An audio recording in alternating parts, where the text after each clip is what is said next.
तो hello future doctor, नमस्कार सभी को न्यूलाइट प्रयास में भव्य स्वागत और भव्य अभिनंदन। जैसा बच्चा आपको पता है, आज आपका पेपर हुआ था एफएसटी 34 यानी 34 नंबर का बच्चा पेपर। एक एक करके आपके सारे पेपर आपके हो रहे हैं। बहुत ही जबरदस्त तरीके से सारे क्वेश्चन आपके पेपर बनाए जा रहे हैं, बिल्कुल उसी अंदाज में जैसे आता है नीट के पैटर्न में। तो बच्चा आज हम लोग फिर एक बार हम लोगों को मिलने का यहाँ पे मौका मिला है प्लेटफॉर्म पे। और बच्चा आज हम लोग जो मिलेंगे यहाँ पे एफएसटी आपका 34 को पेपर डिस्कशन करने के पहले सर का मिशन हम लोग याद कर लेते हैं कि पढ़ने का अधिकार सबको और डॉक्टर बनने का अधिकार भी सबको। तो भैया सबसे पहले देखते हैं आज के पेपर का पहला क्वेश्चन यहाँ क्या था। यहाँ पे पहला क्वेश्चन आपके सामने क्या लिखा है कि निम्नलिखित में से कौन एक कोशिका झिल्ली का अवयव नहीं है। तो बच्चा ये बात कर रहे हैं कोशिका झिल्ली की। कोशिका झिल्ली में अगर बात करी जाए तो बच्चा कोशिका झिल्ली का अवयव कौन यहाँ पे नहीं है।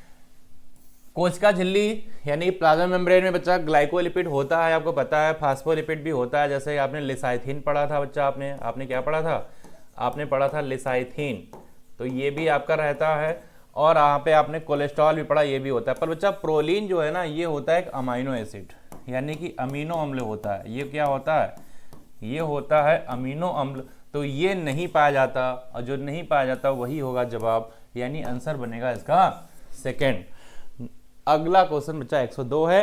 कह रहे हैं यहाँ पे नॉरएपिनेफ्रिन के बारे में। तो बच्चा नॉरएपिनेफ्रिन आपको पता है, एपिनेफ्रिन नॉरएपिनेफ्रिन इमरजेंसी आपातकालीन हार्मोन होते हैं। और यहाँ पर जितनी बातें लिखी उसमें बच्चा फर्स्ट और थर्ड को देखिए। फर्स्ट को ये क्या कह रहे हैं और थर्ड को क्या कह रहे हैं। कह रहे हैं जो नॉरएपिनेफ्रिन है, जिसको हम लोग आपातकालीन हार्मोन कहते हैं, आपातकालीन हार्मोन। ये जो आपातकालीन हार्मोन है, ये आपातकालीन हार्मोन क्या करता है। तो ये बच्चा आपातकालीन हार्मोन क्या करता है, जो अनुकंपी तंतु के द्वारा मुक्त होता है, यानी कि जो आपके जो इसको अंग्रेजी हम लोग बोलते हैं सिंपैथेटिक फाइबर। तो सिंपैथेटिक फाइबर के द्वारा ये मुक्त होता है, ये पहली बात है। दूसरी बात है हृदय दर को ये क्या करता है, बढ़ाने का काम करता है। यहाँ पे ये दो बातें फर्स्ट और थर्ड यहाँ पे सही करी गई है। परानुकंपी से नहीं होगा, घटाने का काम ये नहीं करेगा। तो फर्स्ट और थर्ड कहाँ पे है, फर्स्ट और थर्ड का मतलब यहाँ पे विकल्प नंबर 1 बनेगा सही जवाब। आपका प्रश्न 102। अगला प्रश्न है आपका 103। बच्चा 103 में कह रहे हैं जब आदमी मछली खाता है तब जो कि तंतुप्लवक को खाते हैं, छोटे पौधे को खाते हैं, इस श्रृंखला में उत्पादक क्या है। तो बच्चा उत्पादक इसमें क्या होते हैं, जो छोटे पौधे होते हैं, जो आपके छोटे पौधे को खाती है मछली, तो यही इसके क्या होंगे, यही यहाँ पे इसके वो रहेंगे उत्पादक। यानी कि यहाँ पर आपका आंसर क्या बनेगा, आंसर यहाँ क्या बनेगा आपका और विकल्प नंबर 1। अगला प्रश्न क्या है, अगला प्रश्न बच्चा 104 है। कह रहे हैं कौन सा यहाँ पे सही सत्य है। तो सबसे पहले यहाँ पे बच्चा जितनी बातें लिखी हम लोग देखते हैं सत्य क्या है। सबसे पहले यहाँ पे जो लिखा है सत्य क्या है उसको हम लोग देखते हैं। लिखा है कॉमन सेलिज्म। तो बच्चा कॉमन सेलिज्म में ये होता है कि एक को बच्चा फायदा होता है पर दूसरे को फायदा नहीं होता है। यहाँ पर क्या लिखा है, यहाँ पर बच्चा जो भी लिखा है वो गलत लिखा है। कॉमन सेलिज्म का मतलब एक ऑर्गेनिज्म को फायदा हो और दूसरे को इससे कोई भी अनअफेक्टेड रहे, यानी भी फायदा यहाँ की बात ना पता चले। तो ये बात यहाँ गलत दी गई है। ये कह रहे हैं एक दूसरे को प्रभावित नहीं करते। सहभोजता में जब दोनों जनसंख्या के लिए अंतर्क्रिया उपयोगी होती है, बिल्कुल सही बात है। जब दोनों जनसंख्या के लिए अंतर्क्रिया यहाँ पे होती है, ये बात बिल्कुल सही है। सहभोजता नर में ना तो एक दूसरे को, तो ये वाली बात दोनों गलत दी हैं। आपका विकल्प नंबर 2 बनेगा सही जवाब। तो प्रश्न 104 विकल्प नंबर 2 बनेगा सही जवाब। अगला प्रश्न है आपका 105।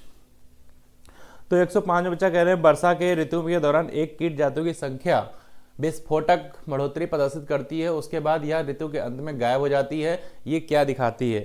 तो बच्चा ये जो है आपको आपने पढ़ रखा होगा कि यहाँ पे एक कर्व दिखाती है वक्र, और जो होता है जे के आकार का। आपके एनसीईआरटी में लाइन गिवन है, वहाँ से ये प्रश्न बनाया गया है। ये आपका जे आकार का वक्र बनाती है।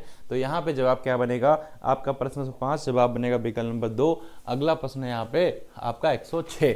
तो बच्चा 106 में क्या कह रहे हैं कि निम्नलिखित में से कौन सा पौधा एक बहुत निकट संबंध मौत को जातियों के साथ रखता है, जहां दोनों में से कोई भी एक दूसरे के बिना जीवन चक्र नहीं रह सकता है। तो यहाँ बच्चा हाइड्रिला में ऐसी बात कोई एनसीईआरटी में नहीं दी गई है, केला के लिए नहीं, पर यक्का के लिए बच्चा दिया गया है। यक्का और मौत की कहानी आपने सुनी होगी। यक्का और मौत की कहानी आपने सुनी होगी। ये यक्का और मौत, और आपने एक पढ़ा होगा एमार्फोफाइलस, एक आपने पढ़ा होगा एमार्फोफाइलस। तो बच्चा जैसे यक्का माछ की कहानी है, वैसे एमार्फोफाइलस और इंसेक्ट यानी कि जो कीट है इनकी कहानी है। ये एक दूसरे के बिना नहीं रह सकते। इसी तरीके से यक्का और माछ जो है ये एक दूसरे के बिना अपना जीवन चक्र नहीं पूरा कर सकते हैं। विकल्प बनेगा आपका यहाँ पे 2। अगला प्रश्न है आपके सामने 107। 107 में क्या कह रहे हैं कि ऊतक संवर्धन तकनीक छोटे पैतृक ऊतक से असंख्य संख्या के नर पौधों को निर्माण करती है। इस प्रकार तकनीक को ऊपर उठाने पर आर्थिक महत्व कितना है? तो बच्चा यहाँ पे जो 4 ऑप्शन है उसमें सबसे पहला ही देखो क्या लिखा है कि वास्तविक पेरेंट से आनुवंशिक रूप से एक समान संख्या। तो जो वास्तविक पेरेंट होते हैं उसके बिल्कुल एक समान संख्या बनाई जाती है ऊतक संवर्धन में, यानी कि टिश्यू कल्चर में। यहाँ पर टिश्यू कल्चर की बात करी जा रही है, यहाँ पे बात करी जा रही है टिश्यू कल्चर की। तो ये आपका विकल्प नंबर 1 यहाँ पे बनेगा सही जवाब। अगला प्रश्न है आपका 108। कह रहे खरपतवार प्रतिरोधी जीएम फसल का उपयोग उत्पादन का मुख्य उद्देश्य किसके लिए होता है? तो यहाँ पर बात करें सबसे पहले कह रहे पर्यावरण अनुकूल खरपतवारनाशी को प्रोत्साहित करना, ऐसा नहीं है। कह रहे खरपतवारनाशी का संग्रह स्वास्थ्य सुरक्षा भोजन वस्तु के लिए कम करना, ये बात बिल्कुल सही है। बिना शारीरिक श्रम के उपयोग में खरपतवार को भूमि से निष्कासित करना, नहीं भाई, और ये भी नहीं। तो यहाँ पे आपका प्रश्न 108 है, जवाब बनेगा विकल्प नंबर 2। अगला प्रश्न है यहाँ पर 109। 109 में बच्चा स्टेटमेंट कथन की बात कर रहे हैं। तो आपको पता है कि सबसे बाहरी जो होता है वो कोरोला नहीं होता है, सबसे बाहरी जो होता है उसे हम लोग कहते हैं कैलेक्स, उसे हम क्या कहते हैं? कैलेक्स। और इसकी अगर बहुत ज़्यादा शुद्ध हिंदी की बात करें तो इसको हम लोग कहते हैं बाह्य दल। जो बाहर के जो आपके लगे रहते हैं दल, उनको बाह्य दल कहते हैं। बाहरी चक्र होता है, सदस्यों को सेपल कहा जाता है। तो ये बात इसकी वजह से गलत हो गई। फिर कह रहे हैं पेटल्स प्रायः चमकीले रंगदार होते हैं, तो बिल्कुल सही है। पेटल को हिंदी में हम लोग कहते हैं पुष्पदल। इसको हम लोग हिंदी में क्या कहते हैं? इसको हम लोग हिंदी में कहते हैं पुष्पदल। तो पुष्पदल कैसे होते? चमकीले होंगे, परागकरण के लिए कीटों को अपनी तरफ आकर्षित करेंगे, ये बात सही है। तो यहाँ पर 109 का जवाब क्या बनेगा? प्रश्न 109 जवाब बनेगा विकल्प नंबर 3। 1 आपका गलत है, 2 आपका सही है।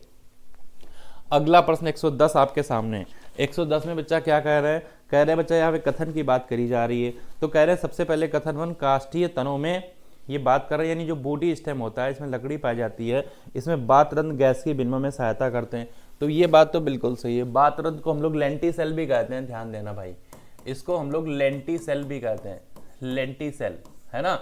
तो ये लेंटिसेल क्या करते हैं? आपके सहायता करते हैं, गैसी एक्सचेंज में सहायता करते हैं, बिल्कुल सही बात है। फिर कह रहे हैं ग्लाइकोलिसिस में क्रियाधार स्तरीय फास्फोरिलीकरण 6 कार्बन, नहीं भाई 6 कार्बन नहीं, 3 कार्बन के साथ होगा।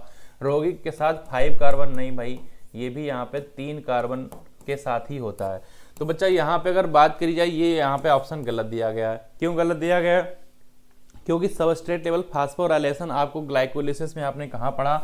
आपने पढ़ा होगा कि जब ग्लाइकोलिसिस होती है तो ग्लाइकोलिसिस के स्टेप नंबर 7 में आपने पढ़ा होगा और स्टेप नंबर 10 में पढ़ा होगा। तो यहाँ पर जो आपके सबस्ट्रेट लेवल फास्फोराइलेशन जो हम लोग एटीपी बनाते हैं, तो उसमें सबसे पहला 7 नंबर स्टेप 7 में आपने पढ़ा होगा BPGA, यानी 1,3 बिस फास्फोग्लिसरिक एसिड को कन्वर्ट किया जाता है 3 फास्फोग्लिसरिक एसिड में, और दोनों आपके 3C कंपाउंड होते हैं। उसके बाद स्टेप नंबर 10 में आपने क्या पढ़ा होगा कि फास्फोएनाइल पायरुवेट यानी PEP जो 3C कंपाउंड है कन्वर्ट होता है पायरुविक एसिड में, तो वो भी आपका 3C है। और इन दोनों स्टेप में क्या बनता है? ATP निर्माण होता है। यहाँ पे अगर दोनों स्टेप में बात करी जाए तो आपका क्या होता है? ATP निर्माण होता है। और दोनों के दोनों आपको अगर बात करी जाए तो यहाँ पे 3 कार्बन की ही बात यहाँ पे होती है, ना कि 5 की होती है। तो क्वेश्चन नंबर 10 विकल्प बनेगा दूसरा, यानी पहला सही है, दूसरा यहाँ पे गलत है। अगला प्रश्न आपके सामने 111 है। कह रहे हैं ये एक इकोआरओ प्रतिबंधन न्यूक्लियस कहलाता है, CO भाग किसके लिए? तो यहाँ पे हम सारी बातें पता करते हैं। सबसे पहले हम E पता कर लेते हैं। E हमें दिखाता है जीनस के लिए। E हमें क्या दिखाता है? E हमें दिखाता है जीनस को। CO हमें क्या दिखाता है? ये दिखाता है स्पीशीज को, जो आपकी स्पीशीज है इसे। R क्या दिखाता है? R ये दिखाता है स्ट्रेन को, R ये दिखाता है स्ट्रेन को। और जो I है ये दिखाता है आपके ऑर्डर को, ये आपका ऑर्डर यानी कि जो क्रम है इसको दिखाता है। तो यहाँ पे बात करें जो CO क्या है? तो CO का मतलब यहाँ पे क्या है? CO का मतलब होता है कोलाई। तो यहाँ पे जो जीनस है, ये जीनस है आपके सामने स्क्रेसिया कोलाई, जिसको हम लोग E से लिख देते हैं। स्पीशीज क्या होती है? कोलाई है। और स्ट्रेन यहाँ पे RY13 से लिया गया, तो इसका R लिया जाता है और ऑर्डर है इसका फर्स्ट। तो यहाँ पर कोलाई क्या है आपका, ये कोलाई जो है वो किसके लिए है, CO यहाँ पे कोलाई के लिए लिया गया है। डन है। तो क्वेश्चन नंबर 111 विकल्प नंबर 4 बनेगा सही जवाब। अगला क्वेश्चन 112 है। यहाँ पे कह रहे हैं निम्नलिखित में से कौन एक DNA खंड प्रवेश कराने के लिए वाहक के रूप में किया जाता है। तो ये बात कर रहे हैं ह्यूमन की, बात कर रहे हैं यहाँ पे ह्यूमन की, कौन एक DNA खंड को प्रवेश कराने के लिए वाहक के रूप में किया जाता है, और ये बात ह्यूमन की कर रहे हैं, यानी मानव के लिए ये बात कहना चाह रहे हैं, ये बात कहना चाह रहे हैं मानव के लिए। और मानव के लिए ये बात आपको पता है, इसके लिए हमारा क्या होता है, रेट्रो वायरस होता है, यानी रेट्रो जो वायरस होता है वो आपका करेगा काम। इसको हम लोग अंग्रेजी में रीट्रो वायरस कहते हैं। तो रीट्रो वायरस इसमें मदद करेगा। 112 का विकल्प नंबर 1 बनेगा सही जवाब। अगला प्रश्न 113 है, ध्यान से देखिएगा क्या कह रहे हैं। 113 बच्चा यहाँ पे क्या कह रहे हैं, कह रहे हैं कि आपका जेल इलेक्ट्रोफोरेसिस के दौरान एग्रोज जेल पर DNA के चलन का मापदंड क्या होता है। तो मापदंड ये होता है कि जेल छोटे आकार का जब DNA का टुकड़ा होता है तो ये ज़्यादा दूरी तक जाता है। क्यों? क्योंकि छोटे साइज का होगा तो उसका चाल ज़्यादा होगा, फास्ट करेगा। तो ये बात आपको ध्यान रखनी है। बाकी यहाँ जितने ऑप्शन दिए गए हैं वो सारे ऑप्शन गलत हैं, विकल्प 1 बनेगा सही जवाब। अगला प्रश्न 114, कह रहे हैं निम्नलिखित में से कौन एक कैंसर कोशिकाओं का गुण नहीं होता है। तो बच्चा कैंसर कोशिकाओं में आपको पता है जो कॉन्टैक्ट इनहिबिशन है वो नहीं होता है, पर ये कह रहे हैं स्पर्श संदर्भ प्रदर्शित करता है। तो स्पर्श संदर्भ प्रदर्शित नहीं करता है, इसको हम लोग अंग्रेजी में कहते हैं कॉन्टैक्ट इनहिबिशन। अंग्रेजी में इसको हम लोग क्या कहते हैं, कॉन्टैक्ट इनहिबिशन। तो ये नहीं होता है। तो कह रहे हैं कौन सा नहीं होता है भाई, ये नहीं होता है, विकल्प नंबर 4 बनेगा सही जवाब। अगला है 115। 115 बच्चा ये कह रहे हैं कि गैलोपागोस आइसलैंड के फ्रिंज किसके संवर्धन में प्रमाण करते हैं। तो बच्चा यहाँ पर आपको याद रखना है, जो गैलोपागोस आइसलैंड के बारे में जो बात है वो जैव भौगोलिक जैव विकास से संबंधित थी, जैव भौगोलिक जैव विकास संबंधित थी। विकल्प नंबर 3 बनेगा सही जवाब। अगला प्रश्न 116, कह रहे निम्नलिखित में से कौन समजात रचनाओं को सही तरीके से वर्णित कर रहा। तो समजात का मतलब क्या है बच्चा, होमोलोगस कहते हैं इसको। समजात को हम लोग अंग्रेजी में कहते हैं होमोलोगस।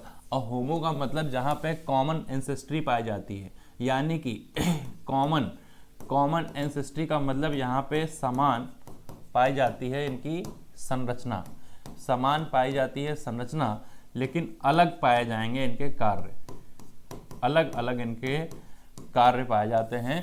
तो ऐसे को हम कहते हैं समजात। तो यहाँ पर अगर बात करें आपके 116 में, आपका पहला ही ऑप्शन देखो सही है कि एनाटॉमिकली समानता वाले अंग हैं, यानी समान, यहाँ पे संरचना समान है। एनाटॉमी मतलब जिसको इसकी आंतरिक जो संरचना है ये यहाँ पे समान है, ठीक है। एनाटॉमिकली का मतलब यहाँ पे किससे हो गया, आंतरिक से हो गया। तो आंतरिक संरचना समान हो गई, लेकिन यहाँ भिन्न भिन्न अलग अलग कार्य हो गए। तो विकल्प 1 ही बनेगा सही जवाब। ये सारे ऑप्शन यहाँ पे कट हो जाएंगे। अगला प्रश्न 117 है। तो बच्चे यहाँ पे बात करें तो निम्नलिखित में अगर बात करी जाए तो ये क्या बताना चाह रहे हैं, यहाँ पे कह रहे हैं यहाँ पे जो आपके ऑप्शन है उसमें एक्स और वाई क्या है। तो यहाँ पर बच्चा जो PBR 300 अपना वेक्टर है जो एक्स है, इसको हम लोग ORI यानी OD रीजन बोलते हैं, और ये अपना जो रीजन है वाई, इसको हम लोग बोलते हैं रोप। ये रोप क्या है, रोप को हम लोग कहते हैं, इसकी फुल फॉर्म होती है रिप्लिकेशन ऑफ प्लाज्मिड, ठीक है। तो बाई रिप्लिकेशन ऑफ प्लाज्मिड के लिए है, और एक्स किसके लिए है, ये कंट्रोल करता है कॉपी नंबर को। तो ये कॉपी नंबर, कॉपी संख्या को नियंत्रित करने का काम करता है। 117 का पहला ही ऑप्शन देखो बिल्कुल सही लिखा है, एक्स DNA के कॉपी संख्या को नियंत्रित करेगा, और जो आपका बाई होगा इसको हम प्लाज्मिड के प्रतिक्रियन में शामिल कहते हैं। और बाई यानी ROP का फुल फॉर्म भी यही होता है, रिप्लिकेशन ऑफ प्लाज्मिड। इसको हम लोग क्या कहते हैं, इसको हम लोग कहते हैं यहाँ पे रिप्लिकेशन ऑफ प्लाज्मिड कहते हैं यहाँ पे। तो कोई विकल्प 1 बनेगा सही जवाब। अगला है प्रश्न 118, कह रहे हैं ये क्या है जो कि DNA फिंगरप्रिंटिंग का आधार बनाता है। तो यहाँ पे अगर बात करी जाए तो DNA फिंगरप्रिंटिंग में आपको पता है बच्चा, छोटे छोटे DNA के जो मॉलिक्यूल होते हैं इनकी बहुत ज़्यादा पुनरावृत्ति होती है, इनके बेसिस पे हम लोग पता करते हैं। तो 118 में यहाँ पे अगर विकल्प नंबर 4 देखा जाए तो आपको क्या बता रहे हैं, अत्यधिक पुनरावृत्त होने वाले छोटे DNA टुकड़ों के रूप में पाए जाने वाले सैटेलाइट DNA के बेस पे हम लोग क्या करते हैं, हम लोग करते हैं DNA फिंगरप्रिंटिंग, और हम लोग यहाँ पे पता लगाते हैं। तो विकल्प नंबर 4 में जो दिया है ऐसा कहीं पे नहीं दिया गया है, विकल्प नंबर 4 बनेगा सही जवाब आपके प्रश्न 118 का। अगला प्रश्न है आपका 119। यहाँ पे इकोलाई के बारे में लैक्टोज अल्परान की बात करी जा रही है। आपको पता है बच्चा लैक्टोज अल्परान जो होता है वो आपका ऋणात्मक और प्रेरकी होता है। ऋणात्मक और प्रेरकी की बात कहाँ पे है, यहाँ पे आप देखिए ऋणात्मक और प्रेरकी की बात नहीं है। यहाँ पे ऋणात्मक तो है, यहाँ पर ऋणात्मक तो है, पर यहाँ पर आपका प्रेरकी की बात नहीं है। यहाँ पर अगर बात करी जाए तो यहाँ पे धनात्मक है, प्रेरकी तो है यहाँ, लेकिन यहाँ पे ऋणात्मक और प्रेरकी दोनों मिल रहा है। विकल्प नंबर 4 बनेगा आपका सही जवाब। अगला प्रश्न है 120। 120 में बच्चा क्या कह रहे हैं, कह रहे हैं जीन और सिस्टॉन कभी कभी एक पर्यायवाची की तरह इस्तेमाल होते हैं, क्योंकि एक जीन में एक सिस्टॉन होता है। एक जीन में बच्चा यहाँ पे एक सिस्टॉन होता है, और एक जीन में एक सिस्टॉन होने का मतलब क्या है कि एक कंप्लीट ट्रांसक्रिप्शन यूनिट, एक पूरा जो है आपका ट्रांसक्रिप्शन यूनिट होगा, जिसमें क्या होगा यहाँ पे देख पा रहे होंगे यहाँ पे जैसे 5' 3' का डीएनए, दूसरा डीएनए यहाँ पे 3' 5' का डीएनए है। यहाँ पे आपका क्या रहेगा, प्रमोटर रहेगा, लास्ट में आपका यहाँ पे टर्मिनेटर रहेगा, और ये आपका क्या रहेगा, ये आपका रहेगा स्ट्रक्चरल जीन, इसे हम कहेंगे संरचनात्मक जीन, जिसे हम क्या कहेंगे, इसे हम कहेंगे संरचनात्मक जीन। तो ये पूरा का पूरा एक जो यूनिट है, इस यूनिट में ही अगर बात करें पूरा एक जीन और एक सिस्टम यहाँ से स्ट्रॉन रखता है। आपका विकल्प नंबर 3 बनेगा यहाँ पे सही जवाब। अगला प्रश्न आपका 121 है, कह रहे निम्नलिखित में से कौन सा आरएनए तंत्र कोशिका प्रचुर मात्रा में होता है। तो यहाँ बच्चा राइबोसोमल आरएनए ऐसा होता है जो आपका सबसे ज़्यादा प्रचुर मात्रा में पाया जाता है। विकल्प 4 बनेगा सही जवाब। अगला प्रश्न 122 है, कह रहे जब इलेक्ट्रॉन सूक्ष्मदर्शी से गुणसूत्र को देखा जाता है तो यहाँ पर डोरी पर मोती जैसे दिखाई पड़ते हैं, इनको हम लोग कहते हैं न्यूक्लियोसोम। तो ये बात न्यूक्लियोसोम के लिए आपको पता है कि न्यूक्लियोसोम जो होता है इसके चारों तरफ यहाँ पे जो होता है वो आपका डीएनए रैप होता है। इसके चारों तरफ जो होता है वो क्या रैप होता है, ऐसे ऐसे करके इस तरीके से चारों तरफ यहाँ पे क्या रैप होता है, ये चारों तरफ इस तरीके से डीएनए यहाँ पे रैप होता है। ठीक है, और ये डीएनए जो होता है इसके ऊपर अगर बात करें कितना डीएनए रैप होता है, ये आपका डीएनए जो होता है ये 200 बेस पेयर का डीएनए यहाँ पे रैप होता है। अगर इसकी लेंथ लंबाई की बात करेंगे तो इसकी लंबाई एक सेल के अंदर 2.2 मीटर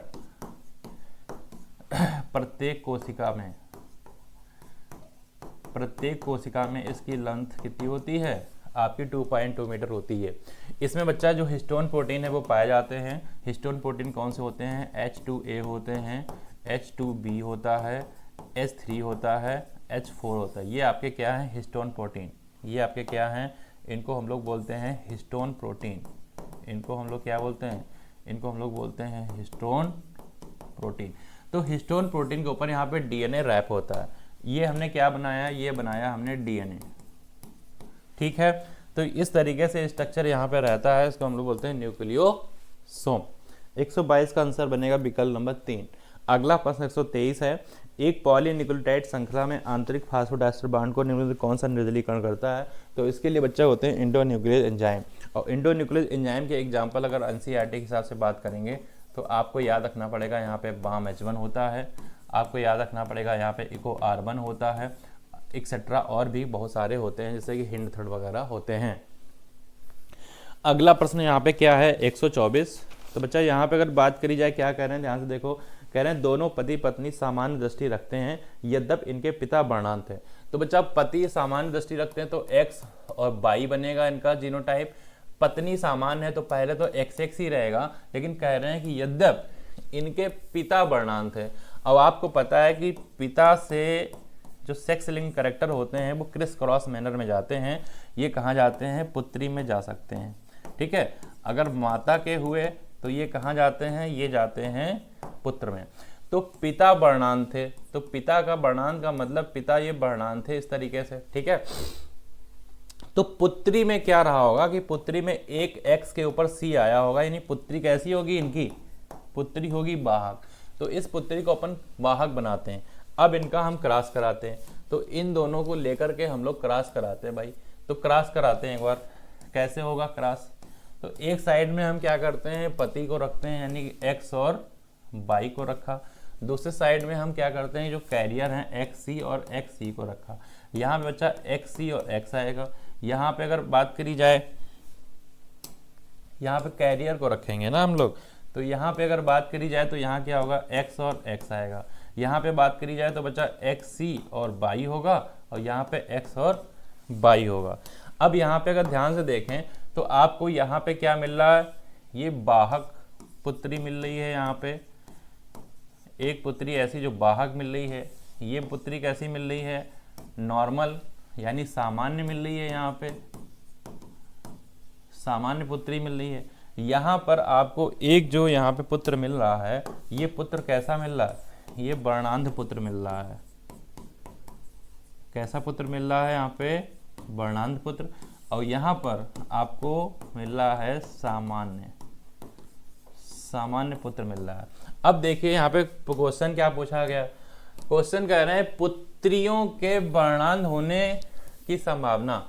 तो पुत्री कोई नहीं वर्णांध है, पुत्री एक वाहक है, एक सामान्य है, तो इसकी संभावना 0% है, क्योंकि यहाँ पे आपने देखा कोई भी सामान्य नहीं है।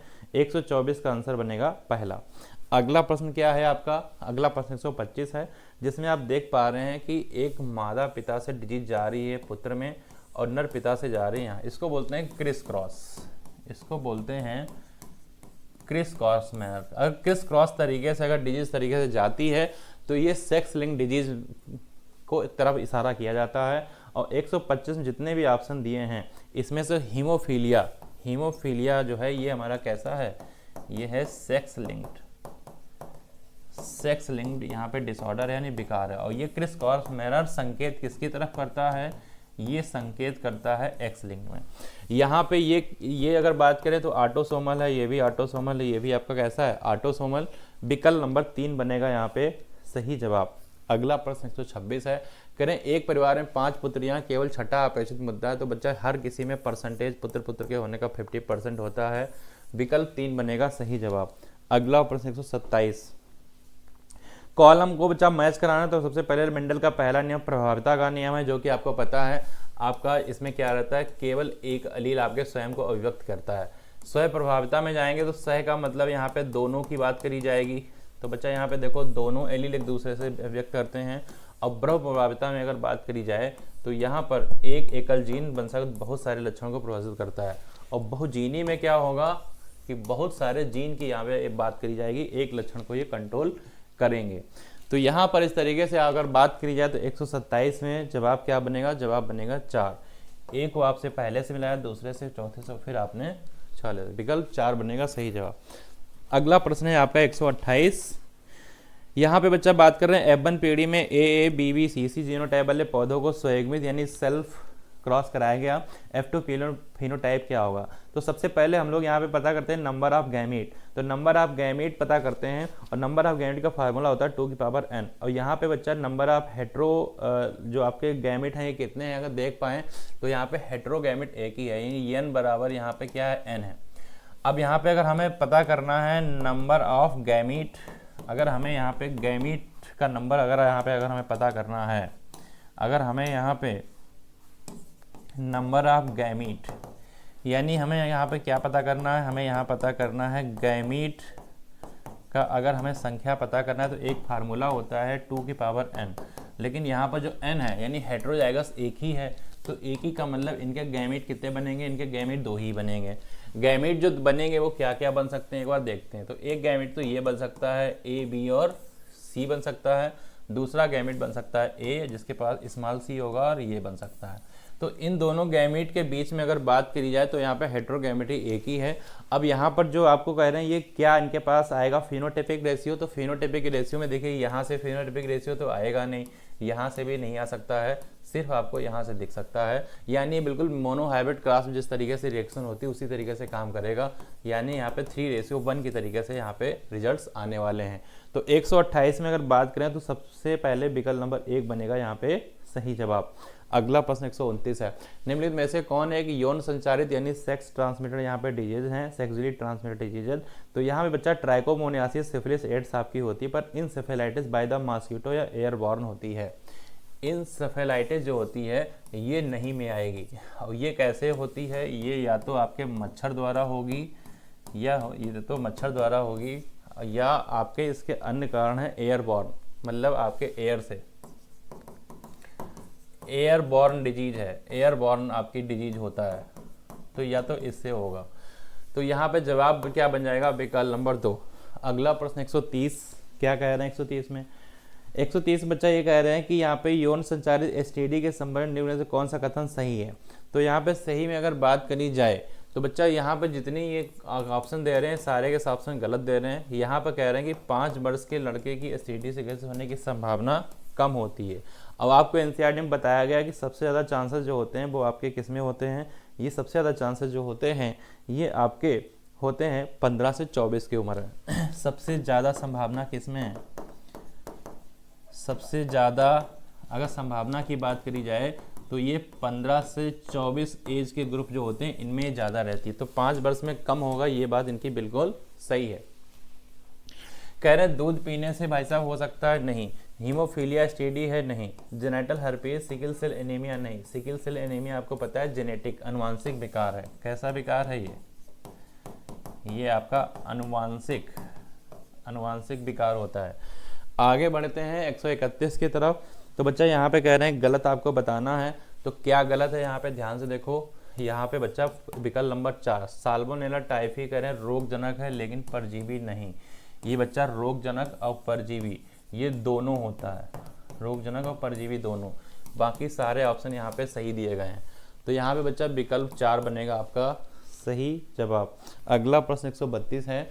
आपको कह रहे हैं एरिब्स यहाँ पे बच्चा 132 में क्या कह रहे हैं? कह रहे हैं एर्बोरेसेंट लाइकोपोड्स की बात कर रहे हैं। ये एर्बोरेसेंट लाइकोपोड्स क्या है बच्चा? ये प्लांट होता है, ये बिलोंग करता है आपके लाइकोपोडियोप्सिडा से यानी टेरिडोफाइट से। लाइकोपोडियोसाइट यानी कि आपके जो लाइकोपोडियोसाइट होते हैं उनसे बिलोंग करता है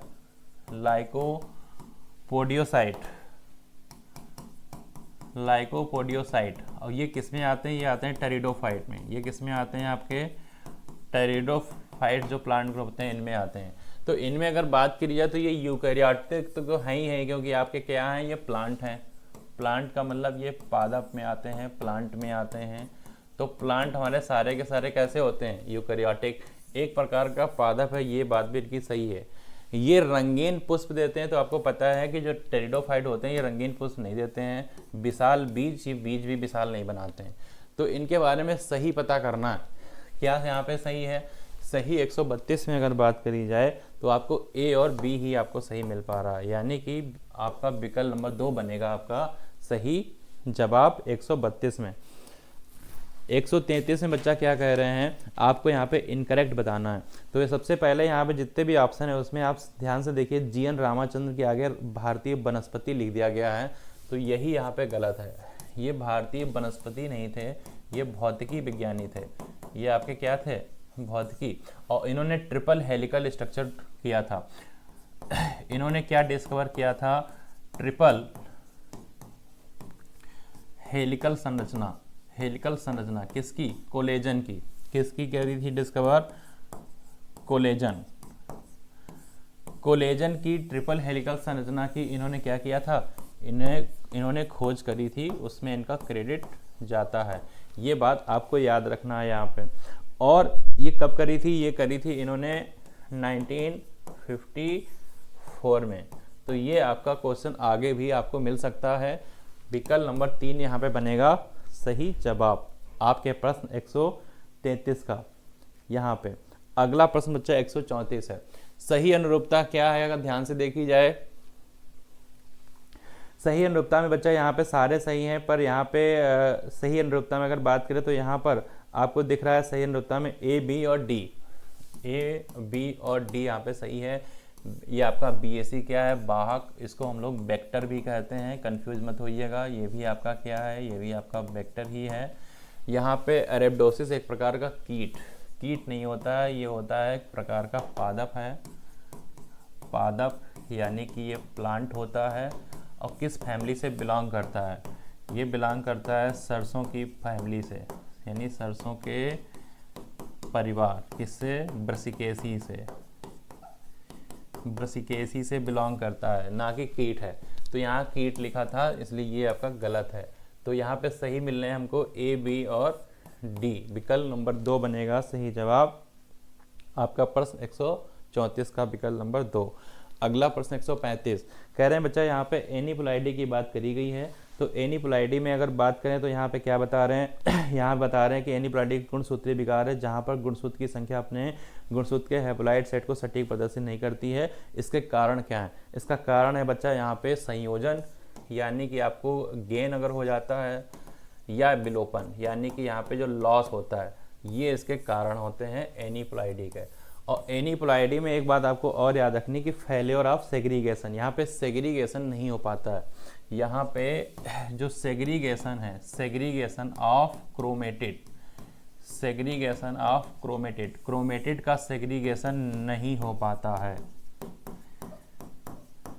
नहीं हो पाता है, नहीं हो पाता है। ये बात आपको याद रखना है। सेग्रीगेशन का मतलब होता है पृथक्करण। पृथक्करण जो है, क्रोमेटिड का पृथक्करण यहाँ पे नहीं हो पाता, जिसकी वजह से एनिप्लाइडी होती है। तो बच्चा आपका प्रश्न 135 विकल्प नंबर यहाँ पे 4 बनेगा सही जवाब, बी और सी। अगला प्रश्न है आपका 136 है, जिसमें बच्चा करेक्ट पता करना है। तो बच्चा यहाँ पे करेक्ट में अगर बात करी जाए तो आउटर लेयर जो अपना पॉलन ग्रेन होता है, उसकी आउटर लेयर में क्या होता है? आउटर लेयर में अपना होता है स्पोरोपोलिन। जो अपना पॉलन ग्रेन होता है, आपको पता है ना, परागकण, पॉलन ग्रेन आपने पढ़ के रखा होगा, परागकण। तो इसके बाहर की लेयर जो होती है, इसमें स्पोरोपोलिन होता है, जो उच्च तापमान के साथ भी इसका कोई भी नुकसान नहीं होता है। विकल्प नंबर 3 यहाँ पे सही दिख रहा है। तो 136 में विकल्प नंबर 3 सही जवाब। अगला प्रश्न 137 है। बच्चा यहाँ कह रहे हैं एक गर्भवती महिला एक लड़की को जन्म देती है जो अवमंदित बुद्धि, मानसिक अवमंदन, कम बुद्धिमत्ता, गुणांक अपसंस्कृत है। ये परिणाम किसकी वजह से? तो बच्चा यहाँ पर एक आपका बहरेपन की बात भी एनसीईआरटी ने कही है, और इसको हम बोलते हैं क्रिटिनिज्म। इसको हम कौन सा डिजीज बोलते हैं? इसको हम बोलते हैं क्रिटिनिज्म। इसको हम कौन सा डिजीज बोलते हैं? इसको हम बोलते हैं क्रिटिनिज्म। तो ये क्रिटिनिज्म विकार हो जाता है, और ये कैसे होता है? ये होता है हाइपोथायरॉयडिज्म से। ये होता है हाइपोथायरॉयडिज्म। तो हाइपो का मतलब कमी से, थायराइड यानी कि आपकी ऑक्सीजन, खाने में आयोडीन की कमी से आपका होगा, क्रिटिनिज्म डिजीज यहाँ पे होती है। विकल्प नंबर 3 137 विकल्प नंबर 3 बनेगा सही जवाब। 138 बच्चा यहाँ पे आपको सही बताना है। तो सबसे पहले कह रहे हैं पेशीय दुष्पोषण यानी मस्कुलर जो डिस्ट्रॉफी है वो आपकी आयु से नहीं अनुवांशिक होती है। तो यहाँ पे आयु नहीं होना चाहिए था, यहाँ पे क्या होना चाहिए था? अनुवांशिक। अस्थि सुषमता यानी ऑस्टियोपोरोसिस, अस्थि द्रव्यमान की कमी और अस्थि भंग होने की संभावना आयु के बढ़ने के साथ बढ़ती, ये बात बिल्कुल सही है। मिस्थेनिया ग्रेविस कह रहे हैं स्वपरीक्षा। तो बस्ता मिस्थेनिया ग्रेविस आपको पता है स्व नहीं होती है, ये आपकी स्व तो होती ही बच्चा, पर ये आगे की बात क्या रहे हैं कि यहाँ पे मायोसिन तंतु के फिसलन से। तो बच्चा मायोसिन नहीं, ये एक्टिन, यहाँ पे मायोसिन नहीं होगा, यहाँ पे क्या होगा? एक्टिन के फिसलन से होगा। तो ये भी गलत है। गाउट में कैल्शियम, कैल्शियम नहीं यूरिक एसिड, या इसे हम बोल सकते हैं यूरिक अम्ल। अगली बात बच्चा यहाँ पे विकल्प 2 सही जवाब। अगला प्रश्न है आपका 139, कह रहे हैं रक्त दाब पल्मोनरी धमनी में अधिक होता है। तो बच्चा यहाँ पे ब्लड प्रेशर पल्मोनरी आर्टरी में कैसा होगा? धमनी में जो कैसा होगा? ज़्यादा होगा पल्मोनरी सिरा से। तो ज़्यादा होगा पल्मोनरी सिरा से, ये बात आपकी बिल्कुल सही जवाब है। बाकी सारे ऑप्शन यहाँ पे कम है, समान नहीं होगा, कम भी नहीं हो सकता। अगला प्रश्न यहाँ पे 140 है, कह रहे हैं कि अनानास जो कि प्राकृतिक अवस्थाओं में पुष्पन के लिए कठिनाई होती है, किसके अनुप्रयोग से पूरे वर्ष फल देने के लिए तैयार है? तो बच्चा इसके लिए हम लोगों ने एनसीईआरटी में 2 हार्मोन पढ़ रखे हैं आपके, ऑक्जिन या हार्मोन होते हैं, आपको पता है। तो ऑक्जिन के हार्मोन जो होते हैं ये पाइन एप्पल में आपको मदद करते हैं। तो Na यानी नैप्थेलिन एसिटिक एसिड और 2,4-D डाइक्लोरोफिनॉक्सी एसिटिक एसिड ये आपके मददगार होगा। विकल्प नंबर 1 बनेगा सही जवाब। अगला यहाँ पे प्रश्न अगर बात करी जाए तो 141 है, कह रहे हैं फल और पत्ती शुरुआती अवस्था में ही गिरने से रोकने के लिए किसका अनुप्रयोग करते हैं? तो यहाँ पर भी अगर बात करी जाए, ये जो करेक्टर दिया गया है ऑक्जिन से रिलेटेड ही दिया गया है, ऑक्जिन से रिलेटेड दिया गया है। तो यहाँ पर भी विकल्प 2 बनेगा सही जवाब आपके प्रश्न 141 का। अगला प्रश्न यहाँ पे 142 है, कह रहे हैं आपके बगीचे में एक पौधा प्रकाशीय शोषण की हानि को टालता है, जल उपयोग की क्षमता को बेहतर करता है, उच्च तापमान पर उच्च दर की प्रकाश संश्लेषण करता जा रहा है, नाइट्रोजन उपयोगिता की क्षमता बेहतर है। तो बच्चा ये इशारा कर रहे हैं C4 प्लांट की तरफ, यानी जो C4 साइकिल चलाते हैं, ये इशारा कर रहे हैं C4 जो आपके प्लांट होते हैं, यानी C4 जो पादप होते हैं जिनके अंदर चलती है C4 साइकिल, यानी C4 चक्र चलता है। और C4 चक्र के लिए आपको पता है 2 टाइप की सेल होती हैं। एक आपकी सेल होती है जिसको हम बोलते हैं बंडल, आपकी मीजोफिल।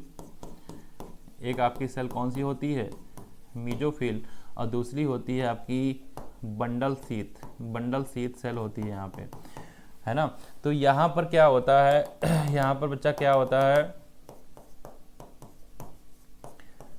बंडल सीथ कोशिका होती है। तो यहाँ पर होता ये कि बच्चा जो आपका CO2 होता है उसका यहाँ पे फिक्सेशन होकर यहाँ पे क्या चलती है, केल्विन साइकिल। यहाँ पे क्या चलती है, केल्विन साइकिल, और फिर फाइनली इसको यहाँ पे पहुँचाया जाता है। पूरा प्रोसेस है।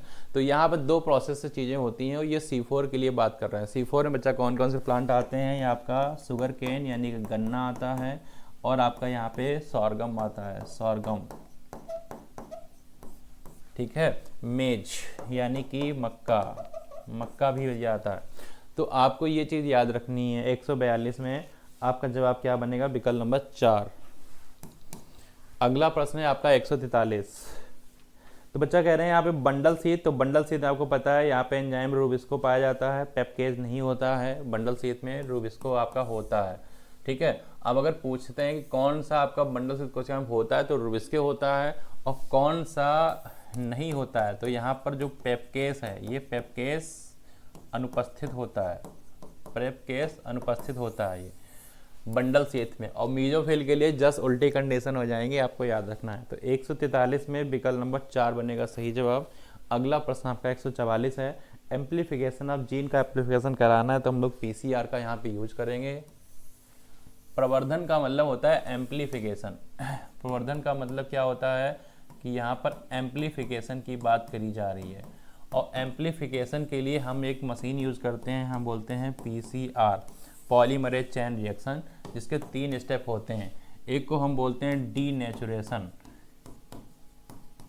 एक को हम क्या बोलते हैं, डीनेचुरेशन, दूसरे को हम लोग बोलते हैं यहाँ पे एनीलिंग, लास्ट स्टेप को हम लोग बोलते हैं एक्सटेंशन।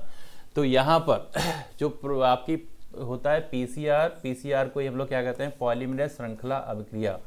विकल्प नंबर 3 बनेगा सही जवाब आपके 144 का। अगला प्रश्न आपका 145 है।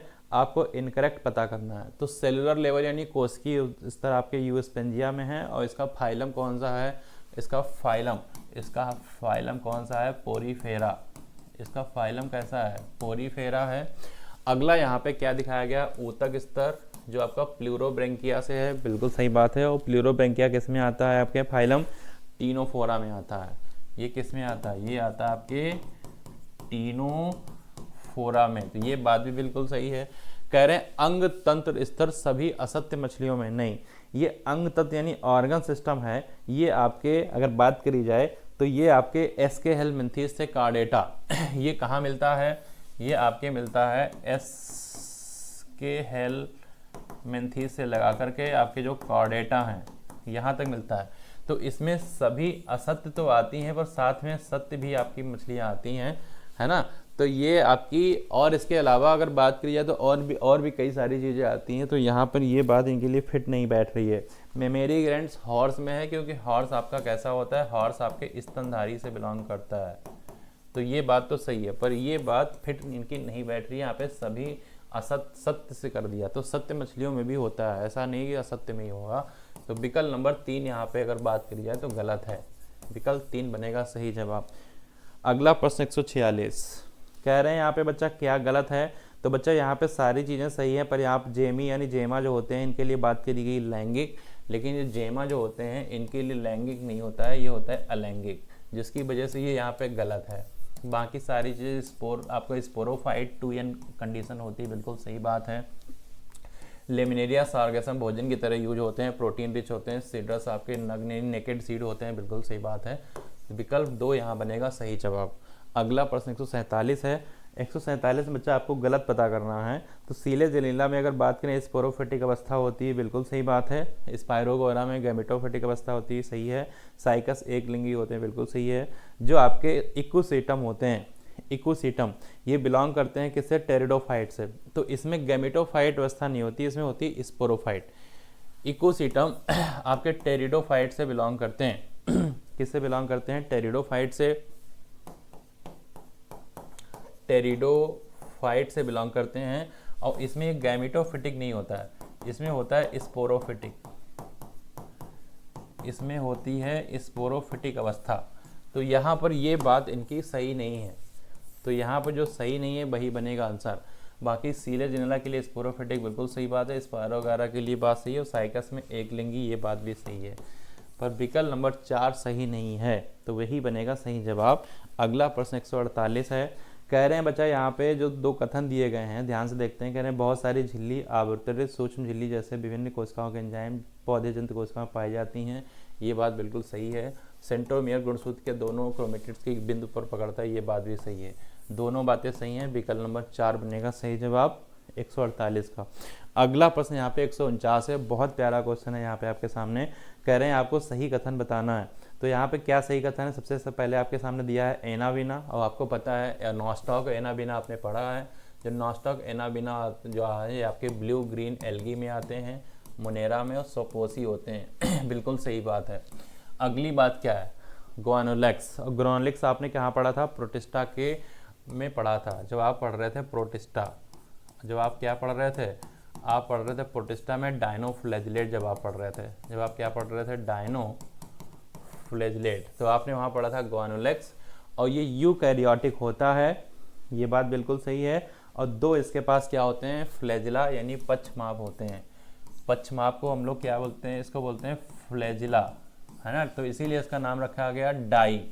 2 की वजह से ही इसको हम लोग डाई कहते हैं, ये बात भी बिल्कुल सही है भाई, है ना। उसके बाद में यहाँ पे कह रहे हैं राइजोपस यूकैरियोटिक है, सोपोसी है। बच्चा राइजोपस आपको पता है ये फंजाई से बिलोंग करता है। ये किससे बिलोंग करता है? ये बिलोंग करता है कवक से।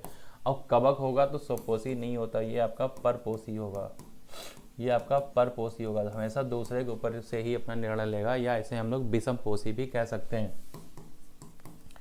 इसे हम लोग विषम पोषी भी इसे हम कह सकते हैं। अगला है आपके पास बायराइड्स, और बायराइड्स में नहीं होता है, आपको पता है क्या नहीं होता है? प्रोटीन कोट नहीं होता है। बायराइड्स में क्या नहीं होता है? बायराइड्स में आपका जो प्रोटीन कोट है ये अनुपस्थित है, वायरस से छोटे होते हैं, वायरस से छोटे। तो थोड़ा थोड़ा इनके बारे में आपको पढ़ना है। तो यहाँ पे वायरस से छोटे होते हैं, संक्रामक होते हैं, आकोशिकीय होते हैं, ये बात बिल्कुल इनकी सही है। यहाँ पे गलत के तौर पे बात करी जाए तो सिर्फ एक ही ऑप्शन गलत दिख रहा है, वो ऑप्शन आपका है सी।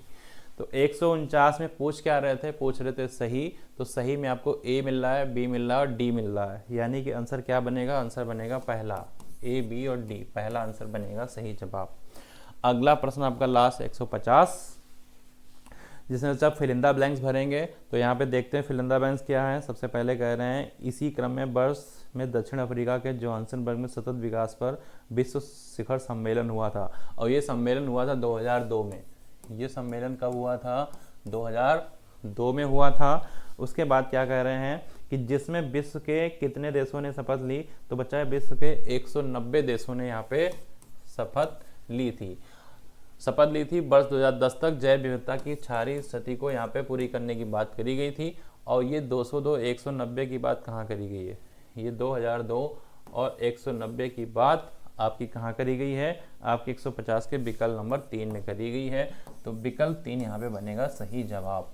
तो इस तरीके से आज का डिस्कशन यहाँ पे पूरा होता है। कहीं नहीं जाइएगा, बने रहिएगा, कुछ ही पलों में आपके सामने आने वाले हैं आपके रिस्पेक्टेड सुधीर सर। आगे के क्वेश्चन का डिस्कस करिए, किस तरीके से आपकी गलतियां कहाँ पे आई हैं, अपने मिस्टेक रजिस्टर बनाइए और इसको नोट डाउन भी करिएगा।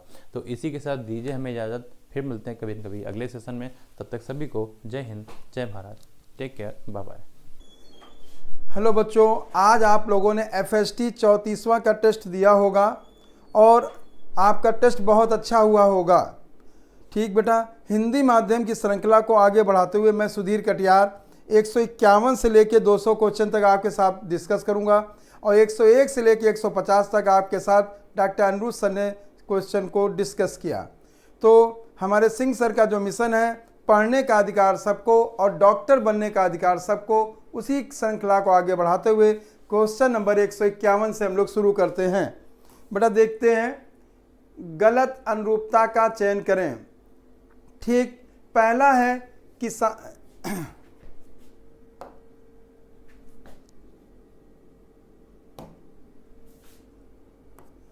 पहला है अर्थवर्म, किसानों का मित्र। बेटा बिल्कुल सही बात, अर्थवर्म किसानों के मित्र होते हैं, क्योंकि बेटा ये मिट्टी में उपस्थित जो जटिल कार्बनिक पदार्थ हैं उनका विघटन करते हैं और मिट्टी को छोटे छोटे टुकड़ों में तोड़ के भुरभुरा बनाते हैं, तो जिससे कि बेटा एरिएशन होता है, रूट को अच्छी ऑक्सीजन मिलती है, जिससे अच्छी ऑक्सीजन से रूट जो है अच्छी रेस्पिरेशन करती हैं और अच्छी रेस्पिरेशन करने से प्लांट की सेल्स को एनर्जी मिलती है। तो पहली बात सही है। अर्थवर्म जो है अपर दहारी है, मतलब अपर दहारी मतलब जो है, जो जिसे डेट्राइटस कहते हैं, ये जो है जीवों के मृत पदार्थ होते हैं, उसको बेटा अपर दाहरी करते हैं। अर्थवर्म जो है इसका उपयोग करता है, इसीलिए अर्थवर्म को बेटा डेट्रीवोर कहा गया है। जीवाणु अपचय, जीवाणु जो है यहाँ पे अगर हम देखेंगे तो जो है कैटाबोलिज्म की प्रक्रिया को करते हैं, जो कि एंजाइम के द्वारा नियंत्रित होती है। तो अगला बेटा देखते हैं, ये बात भी सही है। ह्यूमस सूक्ष्म जैविक क्रिया के लिए उच्च रूप से बेटा देख अनुकूलित ना होके बेटा ये प्रतिरोधी होते हैं।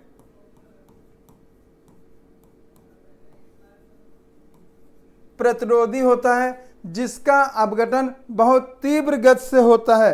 तीव्र गति से नहीं बेटा, बहुत धीमी गति से होता है, धीमी गति से होता है। तो इस जगह पे ह्यूमस वाला जो है जो कथन वो गलत है। तो 151 का जो उत्तर जाएगा बेटा वो चौथा उत्तर जाएगा।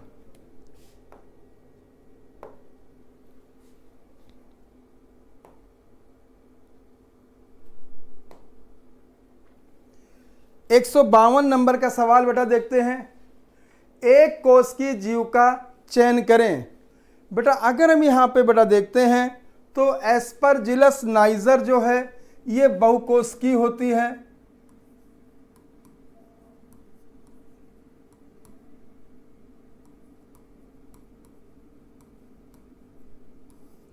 ठीक, फंजाई है।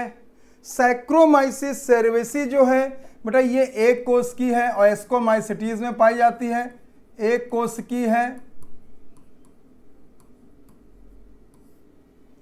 ट्राइकोडर्मा पॉलीस्पोरम ये बहुकोष की है।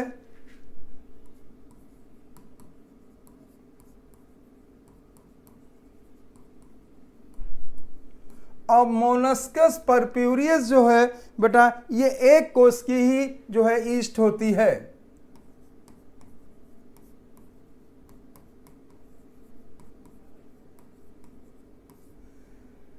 तो इस जगह पे आंसर बी और डी जाएगा। उत्तर 152 का पहला होगा।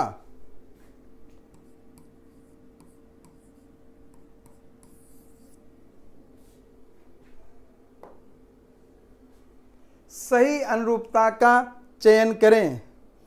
अगर बेटा यहाँ पे हम देखते हैं सही अनुरूपता का अगर हम चयन करेंगे बेटा, तो सबसे पहले बेटा अगर यहाँ पे देखिए गूदेदार पत्ती, ठीक, और गूदेदार जो पत्ती है इस ये देखेंगे बच्चों तो लहसुन भोजन संग्रह का काम करती है, ठीक है। स्पाइन कैक्टस में होते हैं बेटा और सुरक्षा का काम करते हैं। ये स्पाइन जो है बच्चों ये लीफ के मॉडिफाई परिवर्तित रूप हैं, और जो आपको हरा हरा भाग है वो तने का जो है परिवर्तित रूप होता है, जिसे हम बेटा फिल्लोक्लेट के नाम से जानते हैं। पर्णवृंत ऑस्ट्रेलियन एकेसिया हरा हो जाता है और भोजन का निर्माण करता है, इसको हम लोग फिल्लोड कहते हैं, फिल्लोड कहते हैं बेटा, ठीक। और भूमिगत तना जिमीकंद भोजन संग्रह का काम करता है।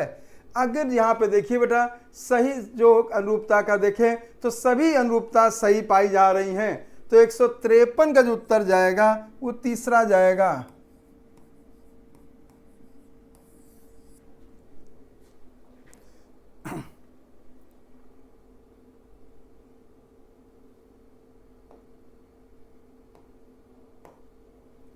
आगे 154 नंबर का सवाल बेटा देखते हैं।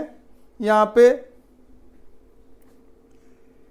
काकरोच के लिए सही विकल्प का चयन करें।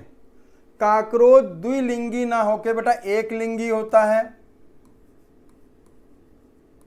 एक लिंगी होता है बेटा। ठीक, मेल और फीमेल जो है या नर और मादा काकरोच अलग अलग होते हैं बच्चों।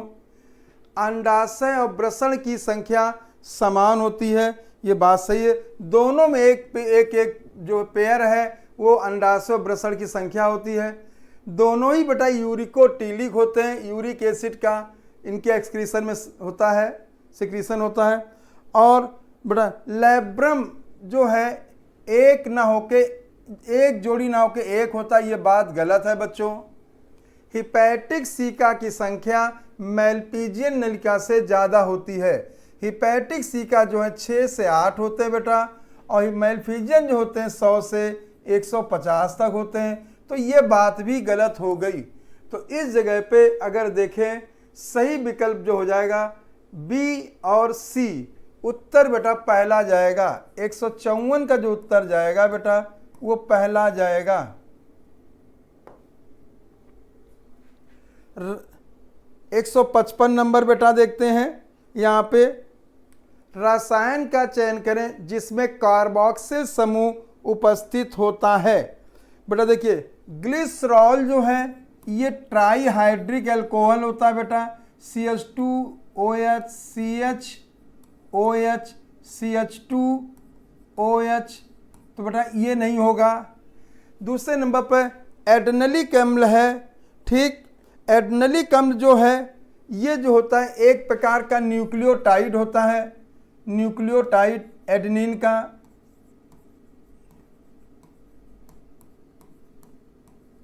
टाइड होता है जो बेस और शुगर और फास्फेट से मिलके बना होता है। ठीक, ये भी नहीं होगा। पामिटिक एसिड जो फैटी एसिड होता है बेटा, इसमें बेटा जो है कार्बोक्सिल ग्रुप पाया जाता है। और सेरीन जो है बेटा ये एक अमीनो एसिड है, इसमें भी कार्बोक्सिलिक ग्रुप पाया जाता है। तो इस जगह पे आंसर जो जाएगा जो होगा यहाँ पे जिसमें कार्बोक्सिलिक ग्रुप्स पाया जाता है, तो सी और डी। 155 का उत्तर जाएगा बेटा तीसरा।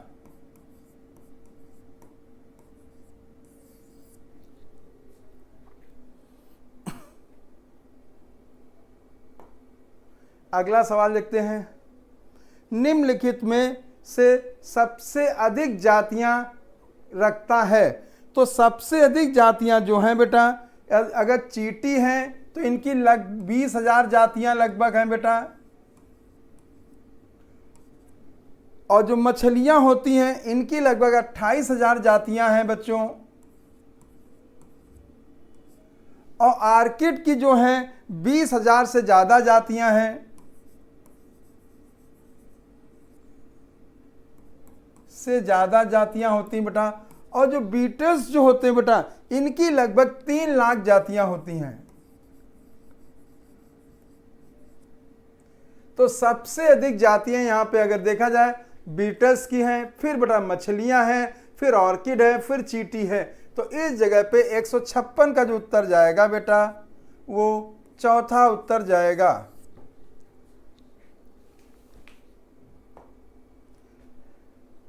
दिए गए चित्र के सही विकल्प का चयन करें। ठीक है बच्चों, यहाँ आप देखेंगे व्यक्ति जंतु से संक्रमित है, बिल्कुल सही बेटा, एलिफेंटियासिस है इसको। ठीक, एलिफेंटियासिस हो गया जिसे फील पाँव हिंदी में कहते हैं। व्यक्ति संक्रामक बीमारी से, ये बात भी सही है। व्यक्ति विषम पोषी जीव से संक्रमित, ये बात भी सही है। ठीक है बच्चों, तो इस जगह पे अगर हम देखते हैं बच्चों तो देखा जाए तो सभी विकल्प सही आ रहे हैं। तो 157 का जो उत्तर जाएगा बेटा चौथा जाएगा।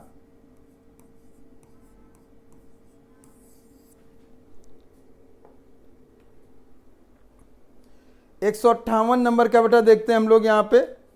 ठीक है, बैंगन के लिए सही विकल्प का चयन करें।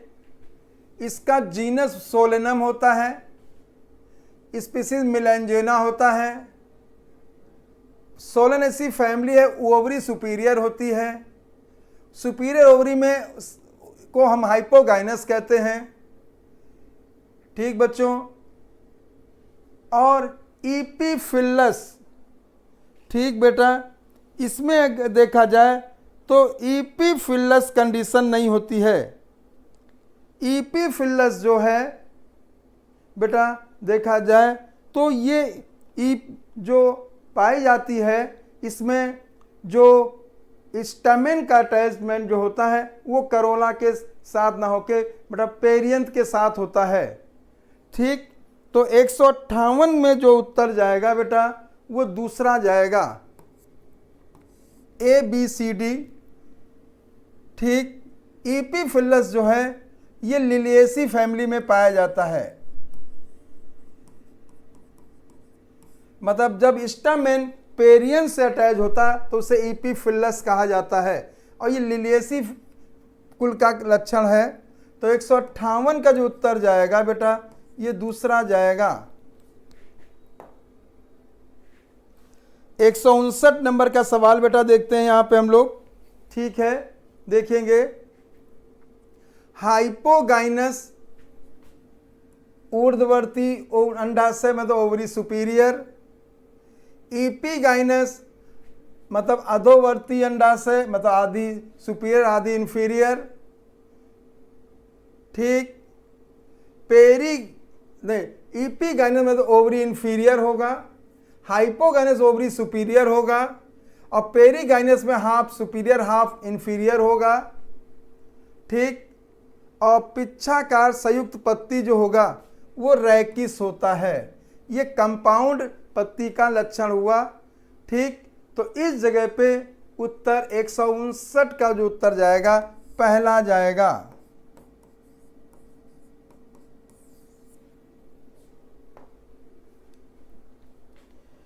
160 नंबर का सवाल बेटा देखते हैं हम लोग। पेप्टाइड बॉन्ड जो है ट्रिप्सिन, इंसुलिन और ग्लूटाथेन में पाया जाएगा। बात सही है बेटा, क्योंकि पेप्टाइड बॉन्ड जो है प्रोटीन में होता है। ट्रिप्सिन प्रोटीन है, इंसुलिन भी प्रोटीन है और ग्लूटाथेन भी प्रोटीन है, तो ये कथन सही है। न्यूक्लियोटाइड के 3 अवयवों में से एक विषम चक्री, ठीक बेटा, दूसरा ट्राइसैकराइड ना होके बेटा वो जो होता है वो जो है अगर हम यहाँ पे कहें मोनोसैकराइड होता है। और मोनोसैकराइड जो है वो पेंटोज शुगर हो सकती है और वो राइबोज या डीऑक्सीराइबोज हो सकता है। तीसरा एक फास्फोरिक अम्ल, ठीक है बेटा, ये फास्फोरिक अम्ल है। तो इस जगह पे अगर हम बेटा देखते हैं तो जो पहला कथन तो सही है और दूसरा कथन गलत है।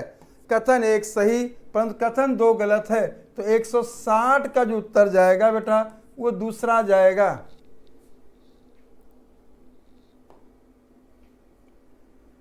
नीचे दिए गए 2 कथन हैं, ठीक है बच्चों, देखते हैं।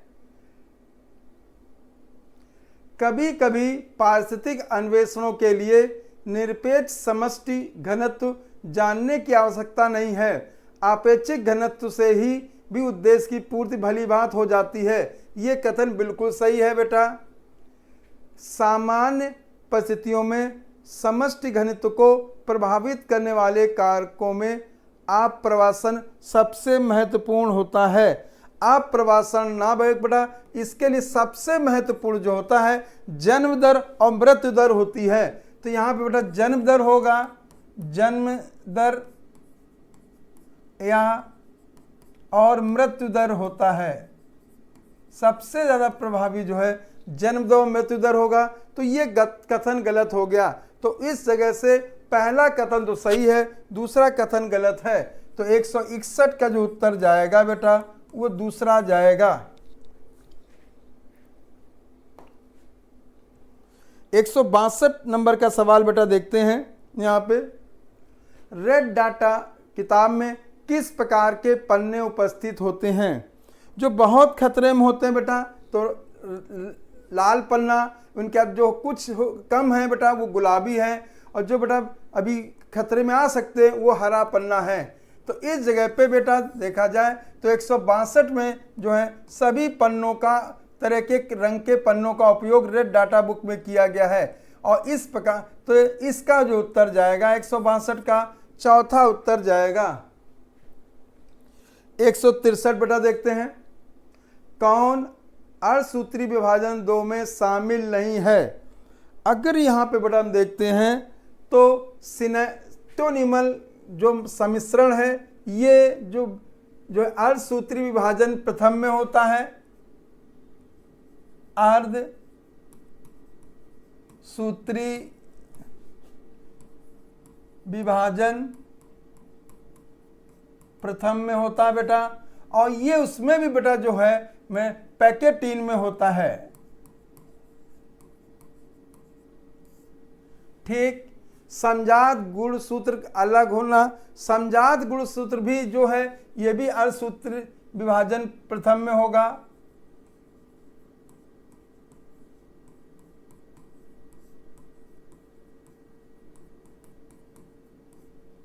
प्रथम में होगा, और ये जो है अर्धसूत्री विभाजन की एनाफेज फर्स्ट में होता है। एनाफेज प्रथम में होता है। रिकॉम्बिनेज एंजाइम जो है ये पैकेटीन में होता है, जो क्रॉसिंग ओवर कराता है, ये भी पैकेटीन में होगा। तो इस जगह पे बेटा कोई भी चीज शामिल नहीं है, तो 163 का जो उत्तर जाएगा बेटा वो चौथा उत्तर जाएगा। 164 नंबर का देखते हैं बेटा, देखिएंगे कोशिका द्रव्य विभाजन के समय कोशिका अंगक जैसे माइटोकॉन्ड्रिया लवक का 2 संतति कोशिकाओं में वितरण हो जाता। बात सही है बेटा।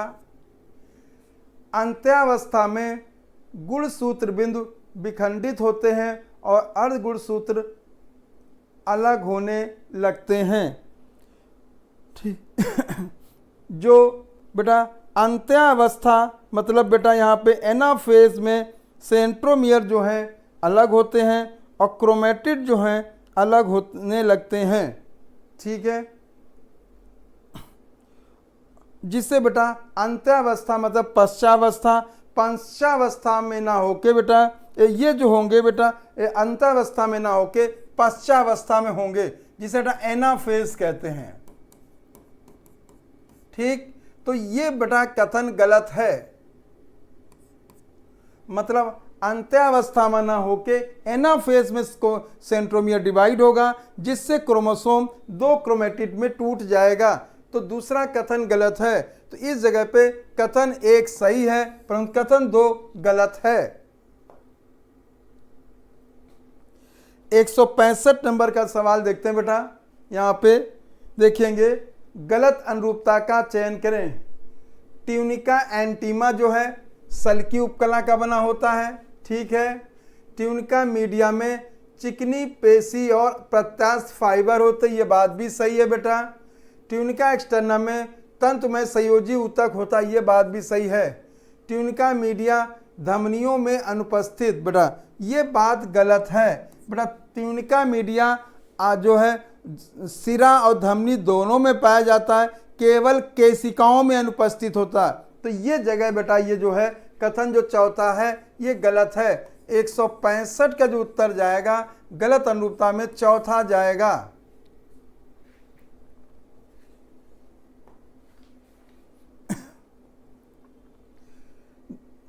सहकारक का चयन करें। अगर हम बेटा यहाँ पे सहकारक बेटा देखते हैं बच्चों, तो जो को फैक्टर जो हैं ऑर्गेनिक भी होते हैं, इनऑर्गेनिक भी होते हैं, और ये को एंजाइम भी होते हैं जब बेटा ये विटामिन से प्राप्त होते हैं, विटामिन बी से। तो इस जगह पे को फैक्टर 3 प्रकार के हो गए बेटा। एक प्रोस्थेटिक ग्रुप होता है, एक इनऑर्गेनिक समूह होता है और एक को एंजाइम होता है, जो कि एपो एंजाइम से जुड़ के बेटा होलो एंजाइम जो फंक्शनल होता है। अगर को फैक्टर बेटा अलग हो जाते हैं तो एंजाइम की जो उत्प्रेरक क्षमता है वो कम हो जाती है, ख़त्म हो जाती है। तो जिंक भी होता है बच्चों, NAD भी होता है, मैग्नीशियम भी होता है, जैसे हेक्सोकाइनेज के लिए FAD भी होता है और हीम समूह भी है बेटा। तो इस जगह पे सकारक रूप में इनऑर्गेनिक ऑर्गेनिक सभी आ रहे हैं और ये जो है इस जगह 166 का जो उत्तर जाएगा बेटा वो तीसरा जाएगा।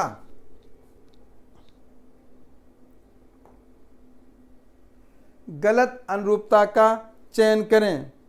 देखेंगे बच्चों, खुशी और गुस्सा लिम्बिक लोब और हाइपोथैलेमस करते हैं, बात बिल्कुल सही है बेटा।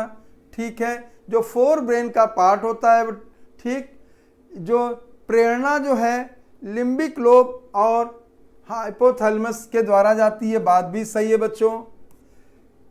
कपाली नसें हमेशा सेंसरी होती हैं बेटा, जो कपाली नसें जो हैं सेंसरी भी होती हैं और इसके साथ बेटा ये मोटर भी होती हैं, ठीक है, और मिश्रित भी होती हैं। तो ये जो है मोटर भी हो गई और मिश्रित भी हो गई, ठीक बच्चों। तो ये बात गलत हो गई। सेरिब्रम मनुष्य में मस्तिष्क का ये जो है सबसे बड़ा भाग सेरिब्रम होता है। तो 167 का जो उत्तर जाएगा बेटा ये तीसरा जाएगा। गलत अनुरूपता ये है बेटा, ठीक है। तो कपाली तंत्रिकाएं जो हैं वो क्रेनियल नर्व्स जो हम लोगों में होती 12 पेयर होती हैं, वो संवेदी भी होती हैं, मोटर भी होती हैं और मिश्रित भी होती हैं।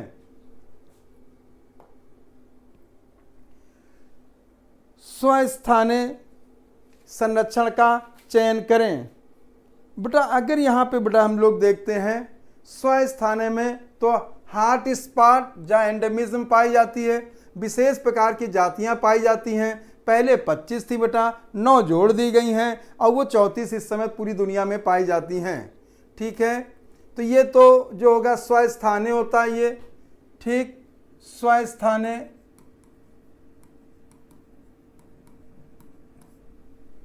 जीवमंडल आरक्षितियाँ, ठीक, बायोस्फीयर जो है ये भी जो है बेटा ये भी स्वस्थाने होता है।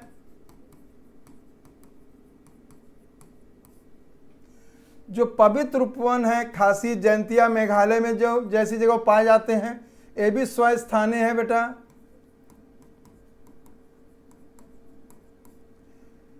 युग्मक बैंक जो है बेटा ये वायु स्थाने हैं।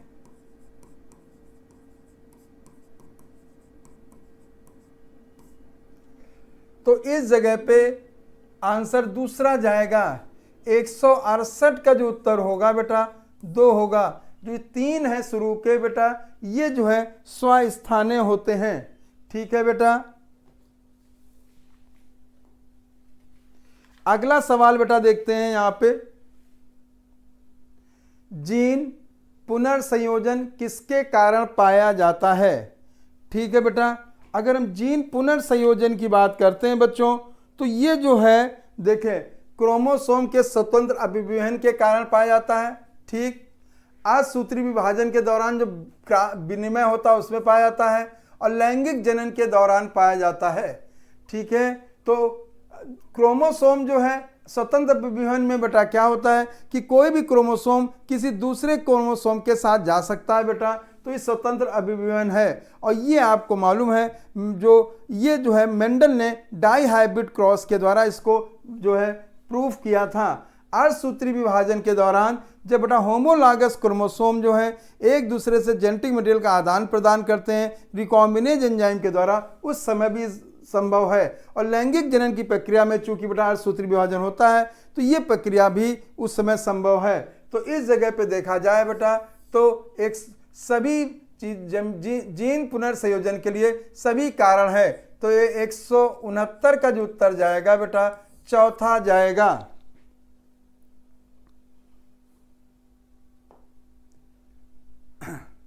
गलत अनुरूपता का चयन करें। संयुक्त उपकला रासायनिक और यांत्रिक प्रतिबलों से सुरक्षा प्रदान करता है, बिल्कुल सही बात है। ग्रंथिल उपकला जो है श्रावण करती है, जितनी भी जो ग्रंथिल होगी सबका मुख्य काम श्रावण होता है। एरियोलर ऊतक में फाइब्रोब्लास्ट पाए जाते हैं बेटा। वसी ऊतक एक प्रकार का ग्रंथिल ग्रंथिल उपकला है। और अगर हम बताएं जानेंगे तो जो वसी ऊतक जो है एक प्रकार का ये जो है वसा संग्रह करने वाला ऊतक है। ये जो है वसा संग्रह ऊतक है। तो यहां पे बेटा 170 में जो है चौथा कथन जो गलत है। तो 100 ठीक पहला संयुक्त उपकला सही है बच्चों, ग्रंथिल श्रावण करता है, एरियोलर में फाइब्रोब्लास्ट सही है। तो 170 में जो उत्तर जाएगा बेटा ये चौथा जाएगा।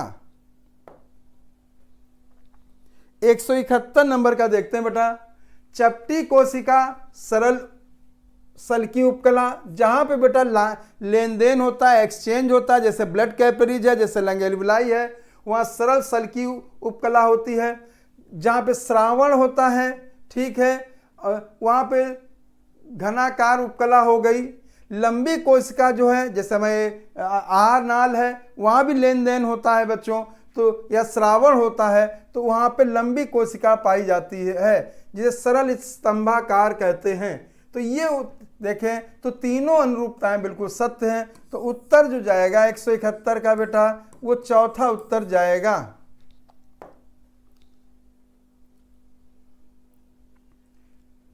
पादप वृद्धि के लिए गलत अनुरूपता का चयन करें। पादप वृद्धि जो है सामान्यतः अपरिमित होती है बेटा, अनिश्चित होती है। अपरिमित होने का कारण जो है इसमें विभज्योतकी ऊतक का पाया जाना है। पादप वृद्धि आकार में अनुत्क्रमणी स्थायी बढ़त है, ये बात भी सही है। जो कोई भी जीवों में जो वृद्धि होती है वो अनुत्क्रमणी होती है, ठीक है। पादप वृद्धि का खुला स्वरूप है, जहाँ पे बेटा जहाँ विभज्योतकी ऊतक पाए जाते हैं उसे बेटा खुला स्वरूप कहा जाता है। तो 172 का जो उत्तर जाएगा बेटा, ठीक है, यहाँ पे कोई भी गलत अनुरूपता नहीं है, तो सारी अनुरूपता सही है। तो इस जगह पे उत्तर चौथा जाएगा। 172 का जो उत्तर होगा ये चौथा होगा। कैज़मेटा का आकार क्या है बेटा? कैज़मेटा जो है ये ए के आकार का नहीं होता, क्रॉस के आकार का होता है और डिप्लोटीन में नजर आता हमको। डिप्लोटीन अवस्था में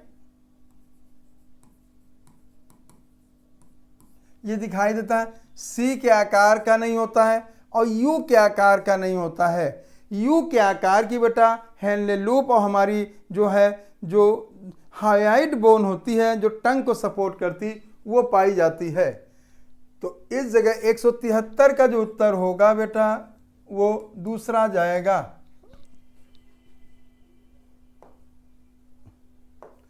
एक 174 देखते बेटा, न्यूरॉन के अवयवों के लिए गलत विकल्प का चयन करें। ठीक है बेटा, अगर हम यहां पे देखते हैं कोई भी न्यूरॉन है बेटा, ठीक, उसमें ये कोशिकाएं हो गया,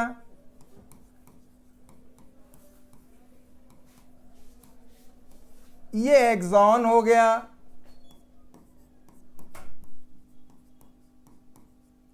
और ये डेंड्राइट्स हो गए।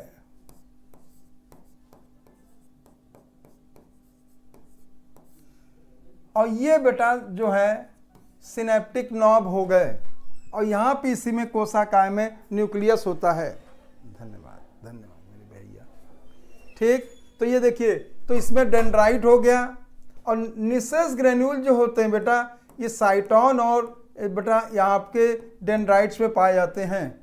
ये निसेस ग्रेन्यूल हो गए, निसल की कणिकाएं,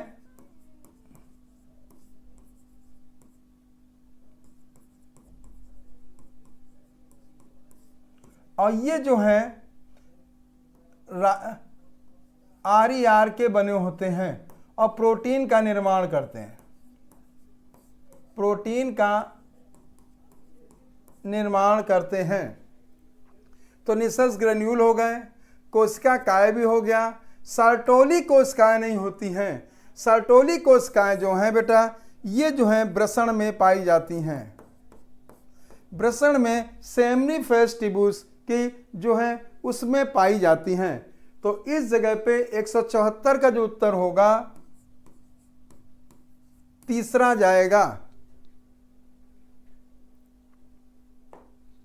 अगला सवाल बेटा देखते हैं यहां पे, ट्रैकिड्स के लिए गलत कथन का चयन करें। ठीक है, ट्रैकिड्स जो हैं जल के परिवहन में सहायता करते हैं क्योंकि जाइलम का एक भाग होते हैं बेटा।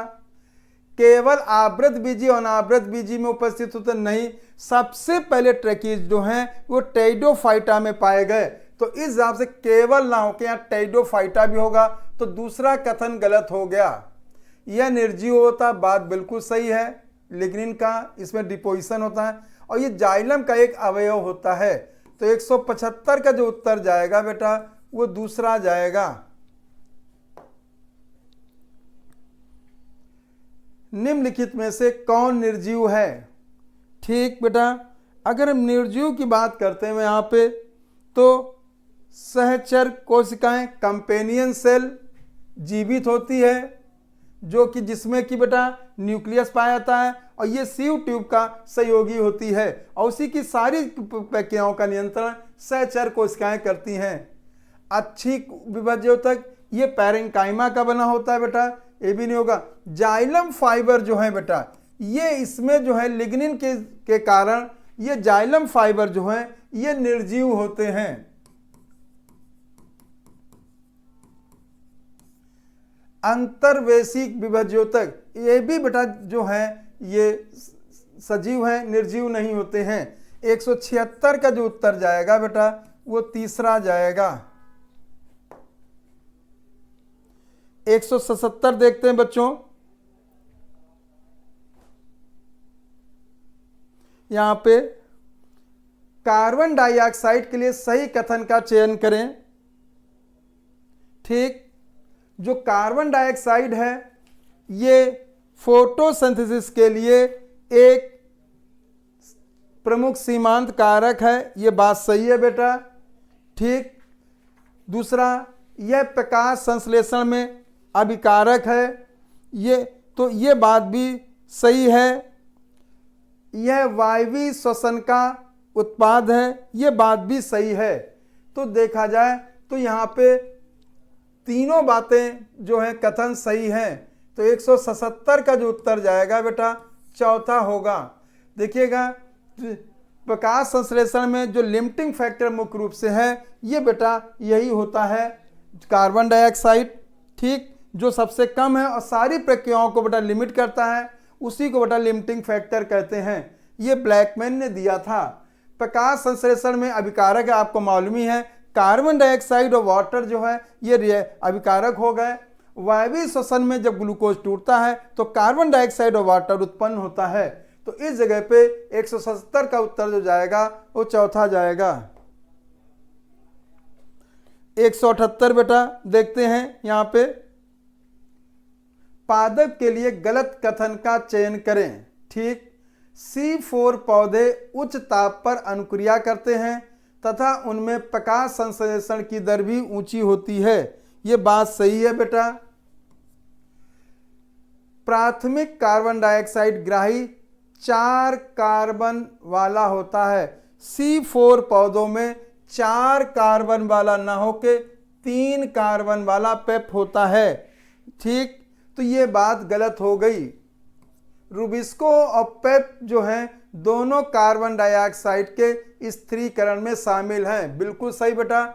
पेप केस जो है ये मीजोफिल में होता है और रूबिस्को जो है ये बंडल शीथ में होता है। कार्बन डाइऑक्साइड का स्थिरीकरण पेप केस के द्वारा जो होगा, स्थिरीकरण जो पहला होगा 4 कार्बन का होगा जो ऑक्सोलोएस्टिक एसिड होगा और इसके द्वारा जो सबसे पहला होगा वो फास्फोग्लिसरिक एसिड होगा। तो इस जगह पे अगर देखा जाए तो उत्तर जो जाएगा 178 का जो उत्तर जाएगा वो दूसरा जाएगा।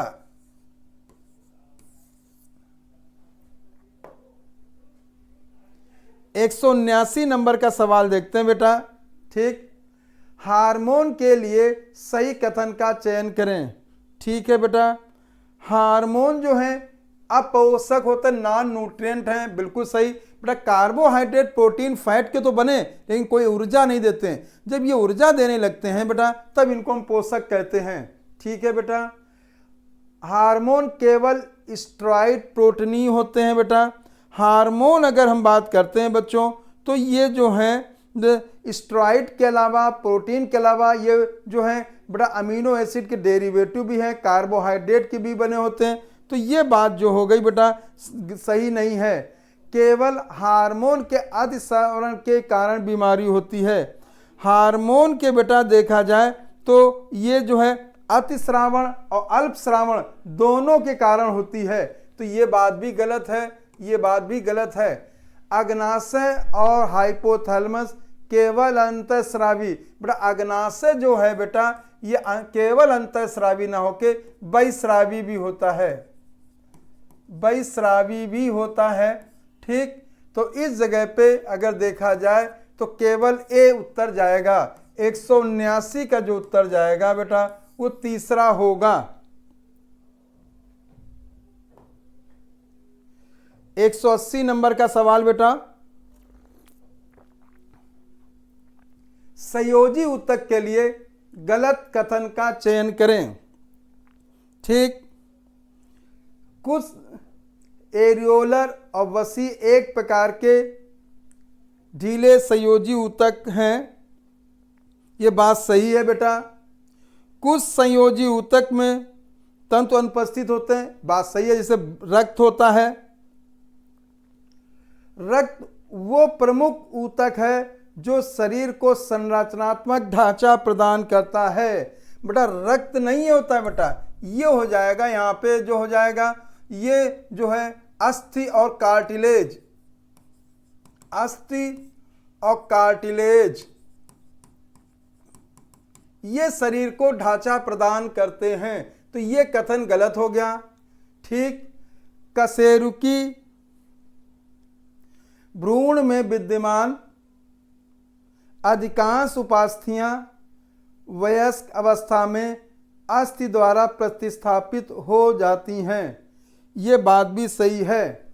ठीक है, तो इस जगह पे बेटा जो है गलत में केवल सी जा रहा है, तो उत्तर 180 का सी होगा या तीसरा उत्तर जाएगा। सॉरी बेटा जो जाएगा दूसरा उत्तर जाएगा। 180 का जो उत्तर होगा बेटा दूसरा होगा, केवल सी। ठीक है बच्चों,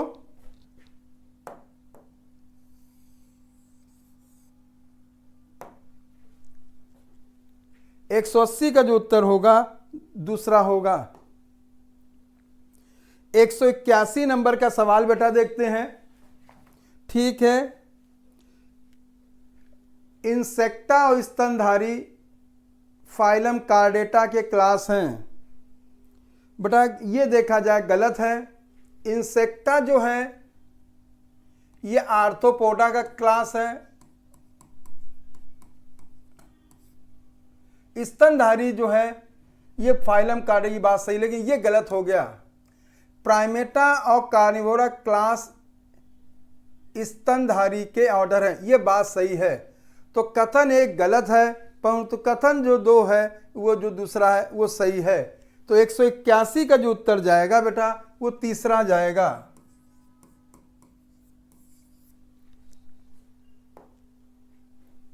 एक 182 नंबर का सवाल बेटा देखते हैं।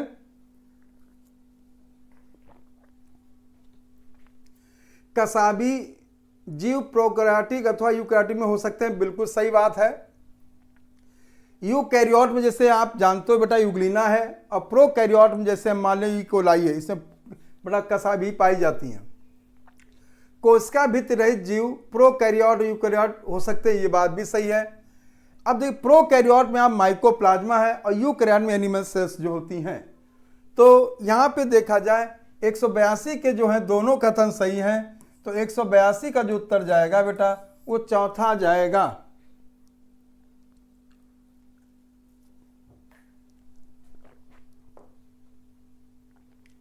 नीचे दिए गए दो कथन हैं।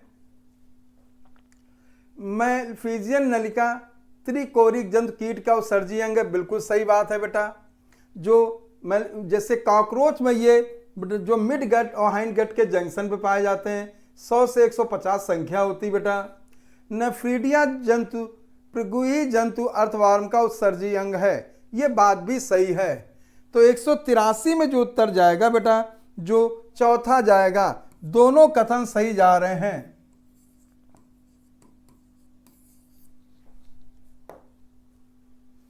184 बेटा देखते हैं। फीता कृमि, सिल्क वॉर्म और अर्थवॉर्म नॉन कॉर्डेट हैं। सही है बेटा। यहाँ पे चूंकि बेटा फीता कृमि जो है ये प्लेटिहेल्मिन्थीज नॉन कॉर्डेट हो गया, सिल्क वॉर्म जो आर्थ्रोपोड हो गया, अर्थवॉर्म जो एनानिडा नॉन कॉर्डेट हो गए। ठीक है।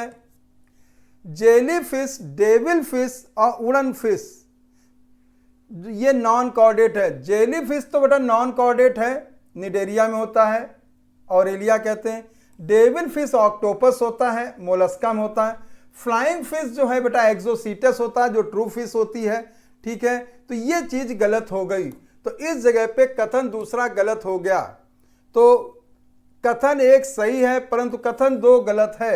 184 का जो उत्तर जाएगा मेरे बच्चों वो दूसरा जाएगा।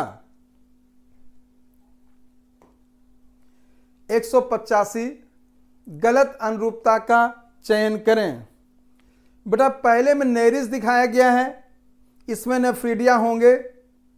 दूसरे में स्कॉर्पियन दिखाया गया, इसमें जो है बुक लंग्स होंगे।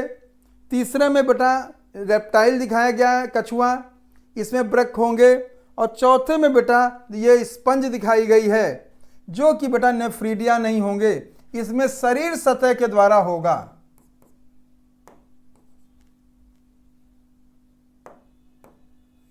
शरीर सतह के द्वारा होगा और वाटर के द्वारा जो मुख्य जो उत्सर्जी पदार्थ है इसमें अमोनिया होगा। यह कथन गलत हो गया। तो 185 का जो उत्तर जाएगा बेटा वो चौथा जाएगा। 186 नंबर का सवाल बेटा देखते हैं हम लोग।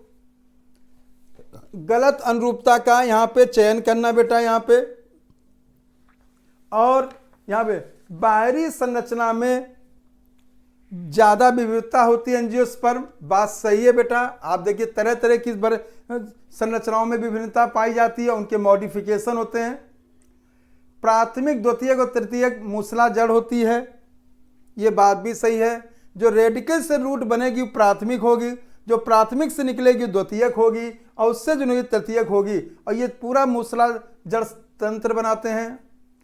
तने के आधार पे उपस्थित जो है वो रेशेदार जड़ें होती हैं, बिल्कुल सही बेटा, ये बात भी। जैसे घास है, वीट है। मूलांकुर के अलावा पौधे के भाग से निकलता है मूसला। मूसला जड़ नहीं निकलता, अपस्थानिक जड़ है मूलांकुर के अलावा जो निकलता है, अपस्थानिक जड़ हो जाएगा बेटा यहाँ पे। तो ये जो गलत हो गया, गलत अनुरूपता चौथी हो जाएगी और 186 का जो उत्तर जाएगा वो चौथा जाएगा। 187 गलत अनुरूपता का चयन करें। प्रोटोफ्लोएम सक्रिय चालनी नलिका का होता है, बात सही है बेटा। मेटाफ्लोएम बड़ी चालनी नलिका का होता है, ये बात भी सही है। द्वितीयक जाइलम दो प्रकार के होते हैं, प्रोटोजाइलम और मेटाजाइलम। बेटा द्वितीयक नहीं होते बेटा, ये होता प्राथमिक जाइलम। प्राथमिक जाइलम जो है वो प्रोटोजाइलम और मेटाजाइलम होता है, ये बात जो है गलत है। और द्वितीयक जाइलम जो होता है वो स्प्रिंग वुड और ऑटम वुड के नाम से जाना जाता है, जो सेकेंडरी ग्रोथ में है। तो इस जगह पे 187 का जो उत्तर होगा बेटा वो तीसरा जाएगा।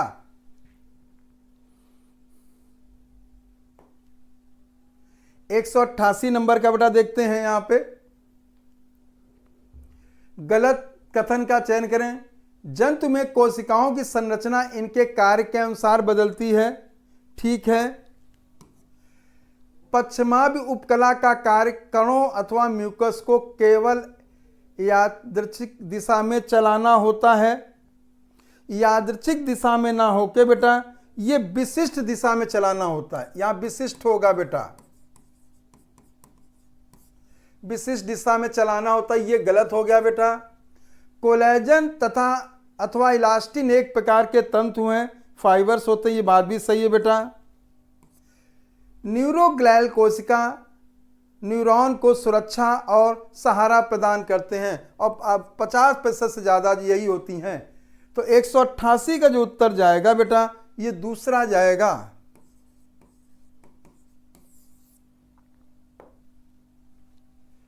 एक 189 नंबर का बेटा देखते हैं।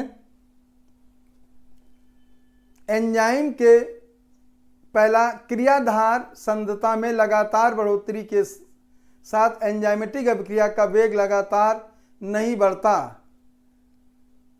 ठीक बेटा, एक लिमिट के बाद बेटा ये जो है बढ़ता, इसके बाद बढ़ना रुक जाता है। ठीक है, रीजन बेटा देखते हैं यहाँ पे। कारण एंजाइम के अणुओं की संख्या क्रियाधार के अणुओं से कई कम होती है और इन अणुओं से एंजाइम के संतृप्त होने के बाद एंजाइम का कोई भी अणु क्रियाधार के अतिरिक्त अणुओं से बंधन नहीं करके लिए मुक्त नहीं बचता। ये बात सही है। तो यहाँ पे देखा जाए तो दोनों ही सही हैं और आर सही की व्याख्या करता है। जब तक बेटा एंजाइम पे एक्टिव साइट खाली रहेंगे, रेट ऑफ रिएक्शन जो है एंजाइम वो बढ़ता रहेगा। जैसे वो जो है एक्टिव साइट संख्या पूरे नहीं रहेंगे तो रेट ऑफ कांस्टेंट हो जाता है, फिर आगे बढ़ता नहीं है। तो 189 का जो उत्तर होगा बेटा वो तीसरा जाएगा। 190 नंबर का बेटा देखते हैं यहाँ पे। ठीक, सही अनुरूपता का चयन करें। क्रोमेटोफोर प्रोकैरियोट में प्रकाश संश्लेषण करते हैं, जैसे ब्लू नीली हरी शैवाल हो जाएगा, उसमें पाए जाते हैं बेटा नीली हरी शैवाल हो गए बच्चों।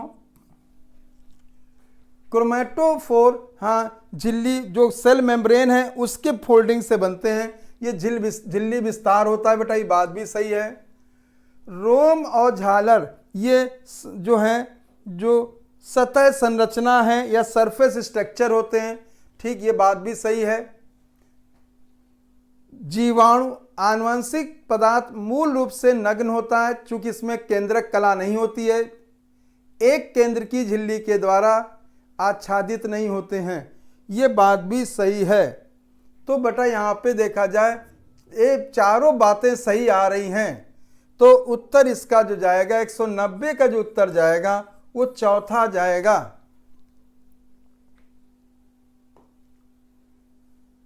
गलत अनुरूपता का चयन करें। ठीक है बेटा, विशेष संवहनी संरचना जो है गिल्स, ठीक है, जो विशेष संवहनी संरचना जली में बेटा गिल्स होगी, स्थनीय में जो है लंग्स के द्वारा होगा तो पल्मोनरी होगा, त्वची श्वसन जो है त्वचा के द्वारा होता है, फ्रॉग में है, चपटे कृमि गिल्स के द्वारा श्वसन करते हैं। बेटा ये गिल्स के द्वारा ना करके ये शरीर सतह से श्वसन करते हैं, शरीर सतह से श्वसन करते हैं। तो ये बात जो गलत है 191 का जो उत्तर जाएगा बेटा वो 4 जाएगा। बलपूर्वक निःश्वसन के पश्चात फेफड़ों में समायोजित वायु की कुल मात्रा को क्या कहते हैं? अगर बलपूर्वक निःश्वसन के पश्चात फेफड़ों में जो कुल वायु की मात्रा होती है बेटा उसे TLC कहते हैं। ठीक, और ये TLC हो जाएगा। और बेटा जब इंस्पिरेशन के बाद बलपूर्वक केवल श्वसन किया जाता है तो उसमें टाइडल वॉल्यूम में जो जोड़ा जाता है उसको IC कहते हैं। और जब अगर हम एक्सप्रेशन के साथ और बलपूर्वक उच्च श्वसन करते हैं तो उससे बेटा टाइडल वॉल्यूम में जोड़ा जाएगा IRV, तो उससे बेटा ERV, तो उससे बेटा EC कहते हैं। और जो बची हुई वॉल्यूम जो होती है उसे फंक्शनल रेड्यूसिबल कैपेसिटी कहा जाता है। तो 192 का जो उत्तर जाएगा बेटा वो तीसरा जाएगा।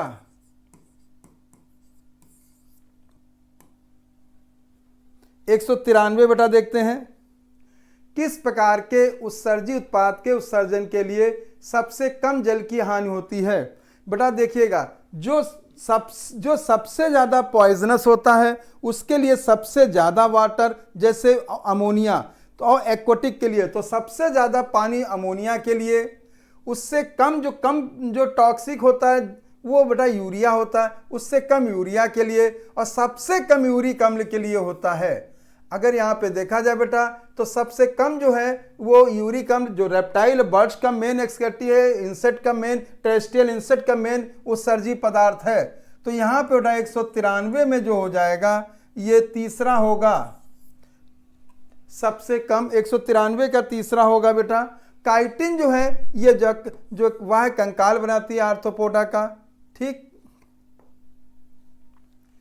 194 मानव कंकाल तंत्र के लिए सही अनुरूपता का चयन करें। अगर बेटा मानव कंकाल के लिए सही अनुरूपता का चयन करते हैं बच्चों, तो यहाँ पे कुल अस्थियां दिखाई गई हैं, और कुल अस्थियों में से बेटा सबसे पहले अगर देखा जाए तो ये देखेंगे यहाँ पे अगर अंश मेखला है तो अंश मेखला में टोटल जो 4 हड्डियां होती हैं, ठीक है। ये देखिएगा 2 पेक्टोरल हो गई, 2 क्लेविकल हो गई। श्रोण मेखला में 2 होती, तो जो 2 होती हड्डियां, ठीक है। और इनका अगर टोटल जोड़ देखा जाएगा तो 6 हैं। ह्यूमरस जो है बेटा अगर देखा जाए तो 2 ह्यूमरस होती हैं हम लोगों में, ह्यूमन में, और 2 फीमर होती हैं, तो टोटल हड्डियां 4 हो जाएंगी बेटा। सैक्रम और कॉक्सिक्स की बात की जाती है बेटा, एक सैक्रम होता है और एक फ्यूज होती है, एक होता है, तो इनकी संख्या 2 होगी।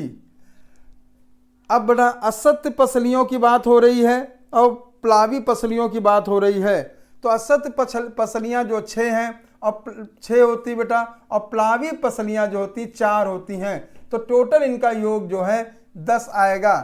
तो यहाँ पे जो फ्लोटिंग हो गई 2 पेयर, और फांस हो गई 3 पेयर, और ट्रू हो गई 7 पेयर होती हैं।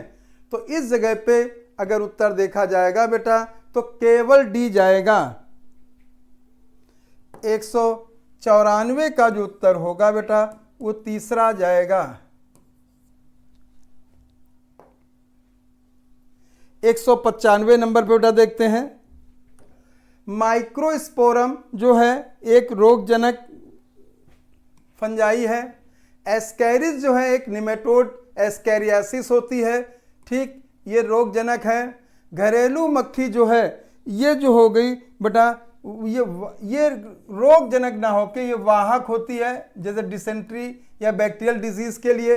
प्लाज्मोडियम जो है ये प्रोटोजोन, ये भी रोगजनक है मलेरिया के लिए। तो इस जगह पे 195 में गलत अनुरूपता तीसरा हो जाएगा।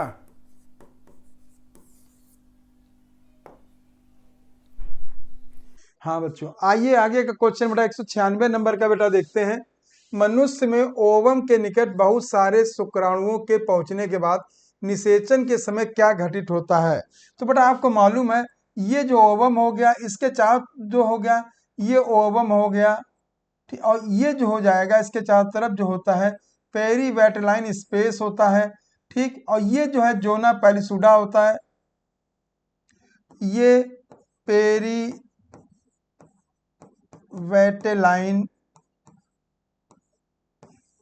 भाग है, और ये जो है जोना पैलिसुडा है जो कि नॉन सेलुलर होती बेटा। फॉलिकल सेल्स इसका श्रावण करती हैं बच्चों। ये हुआ जोना पैलिसुडा,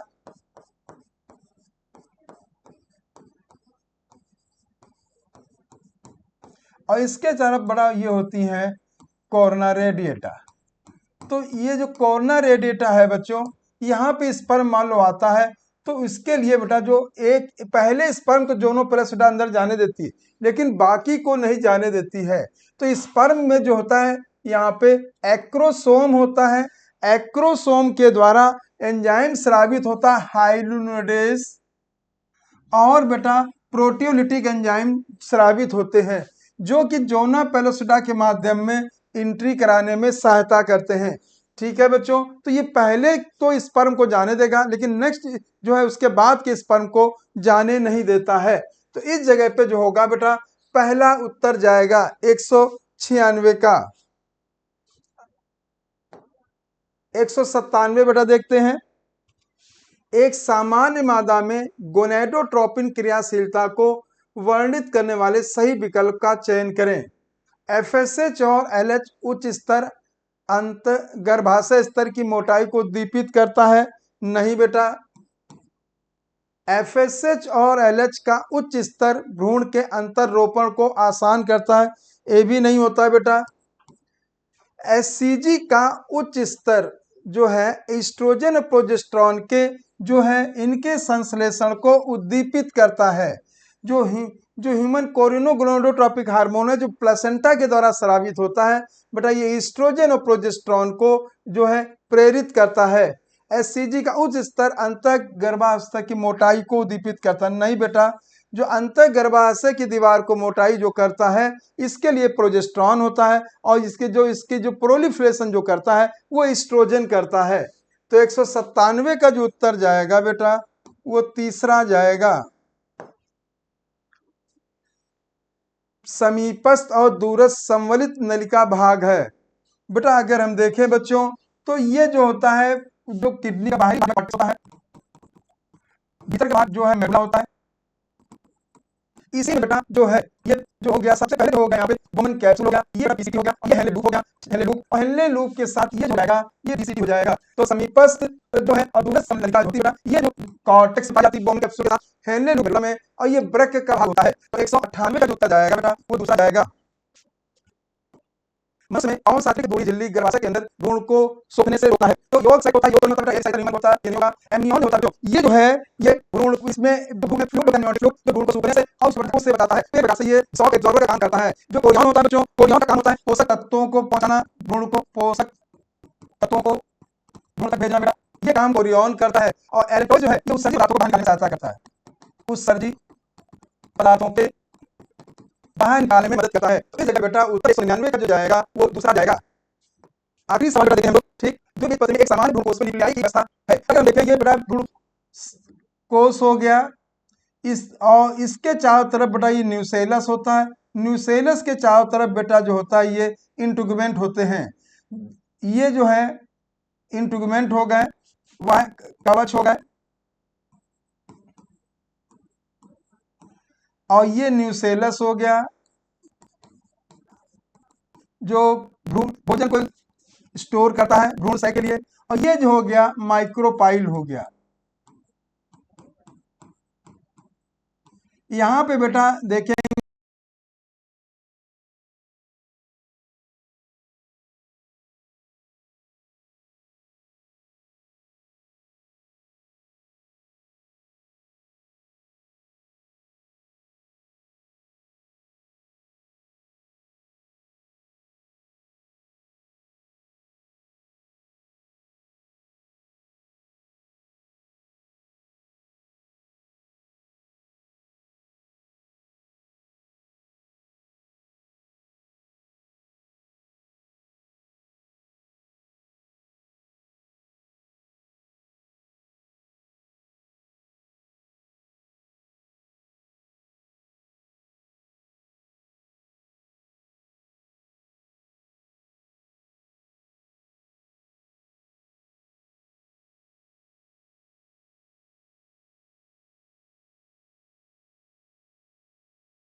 ये एग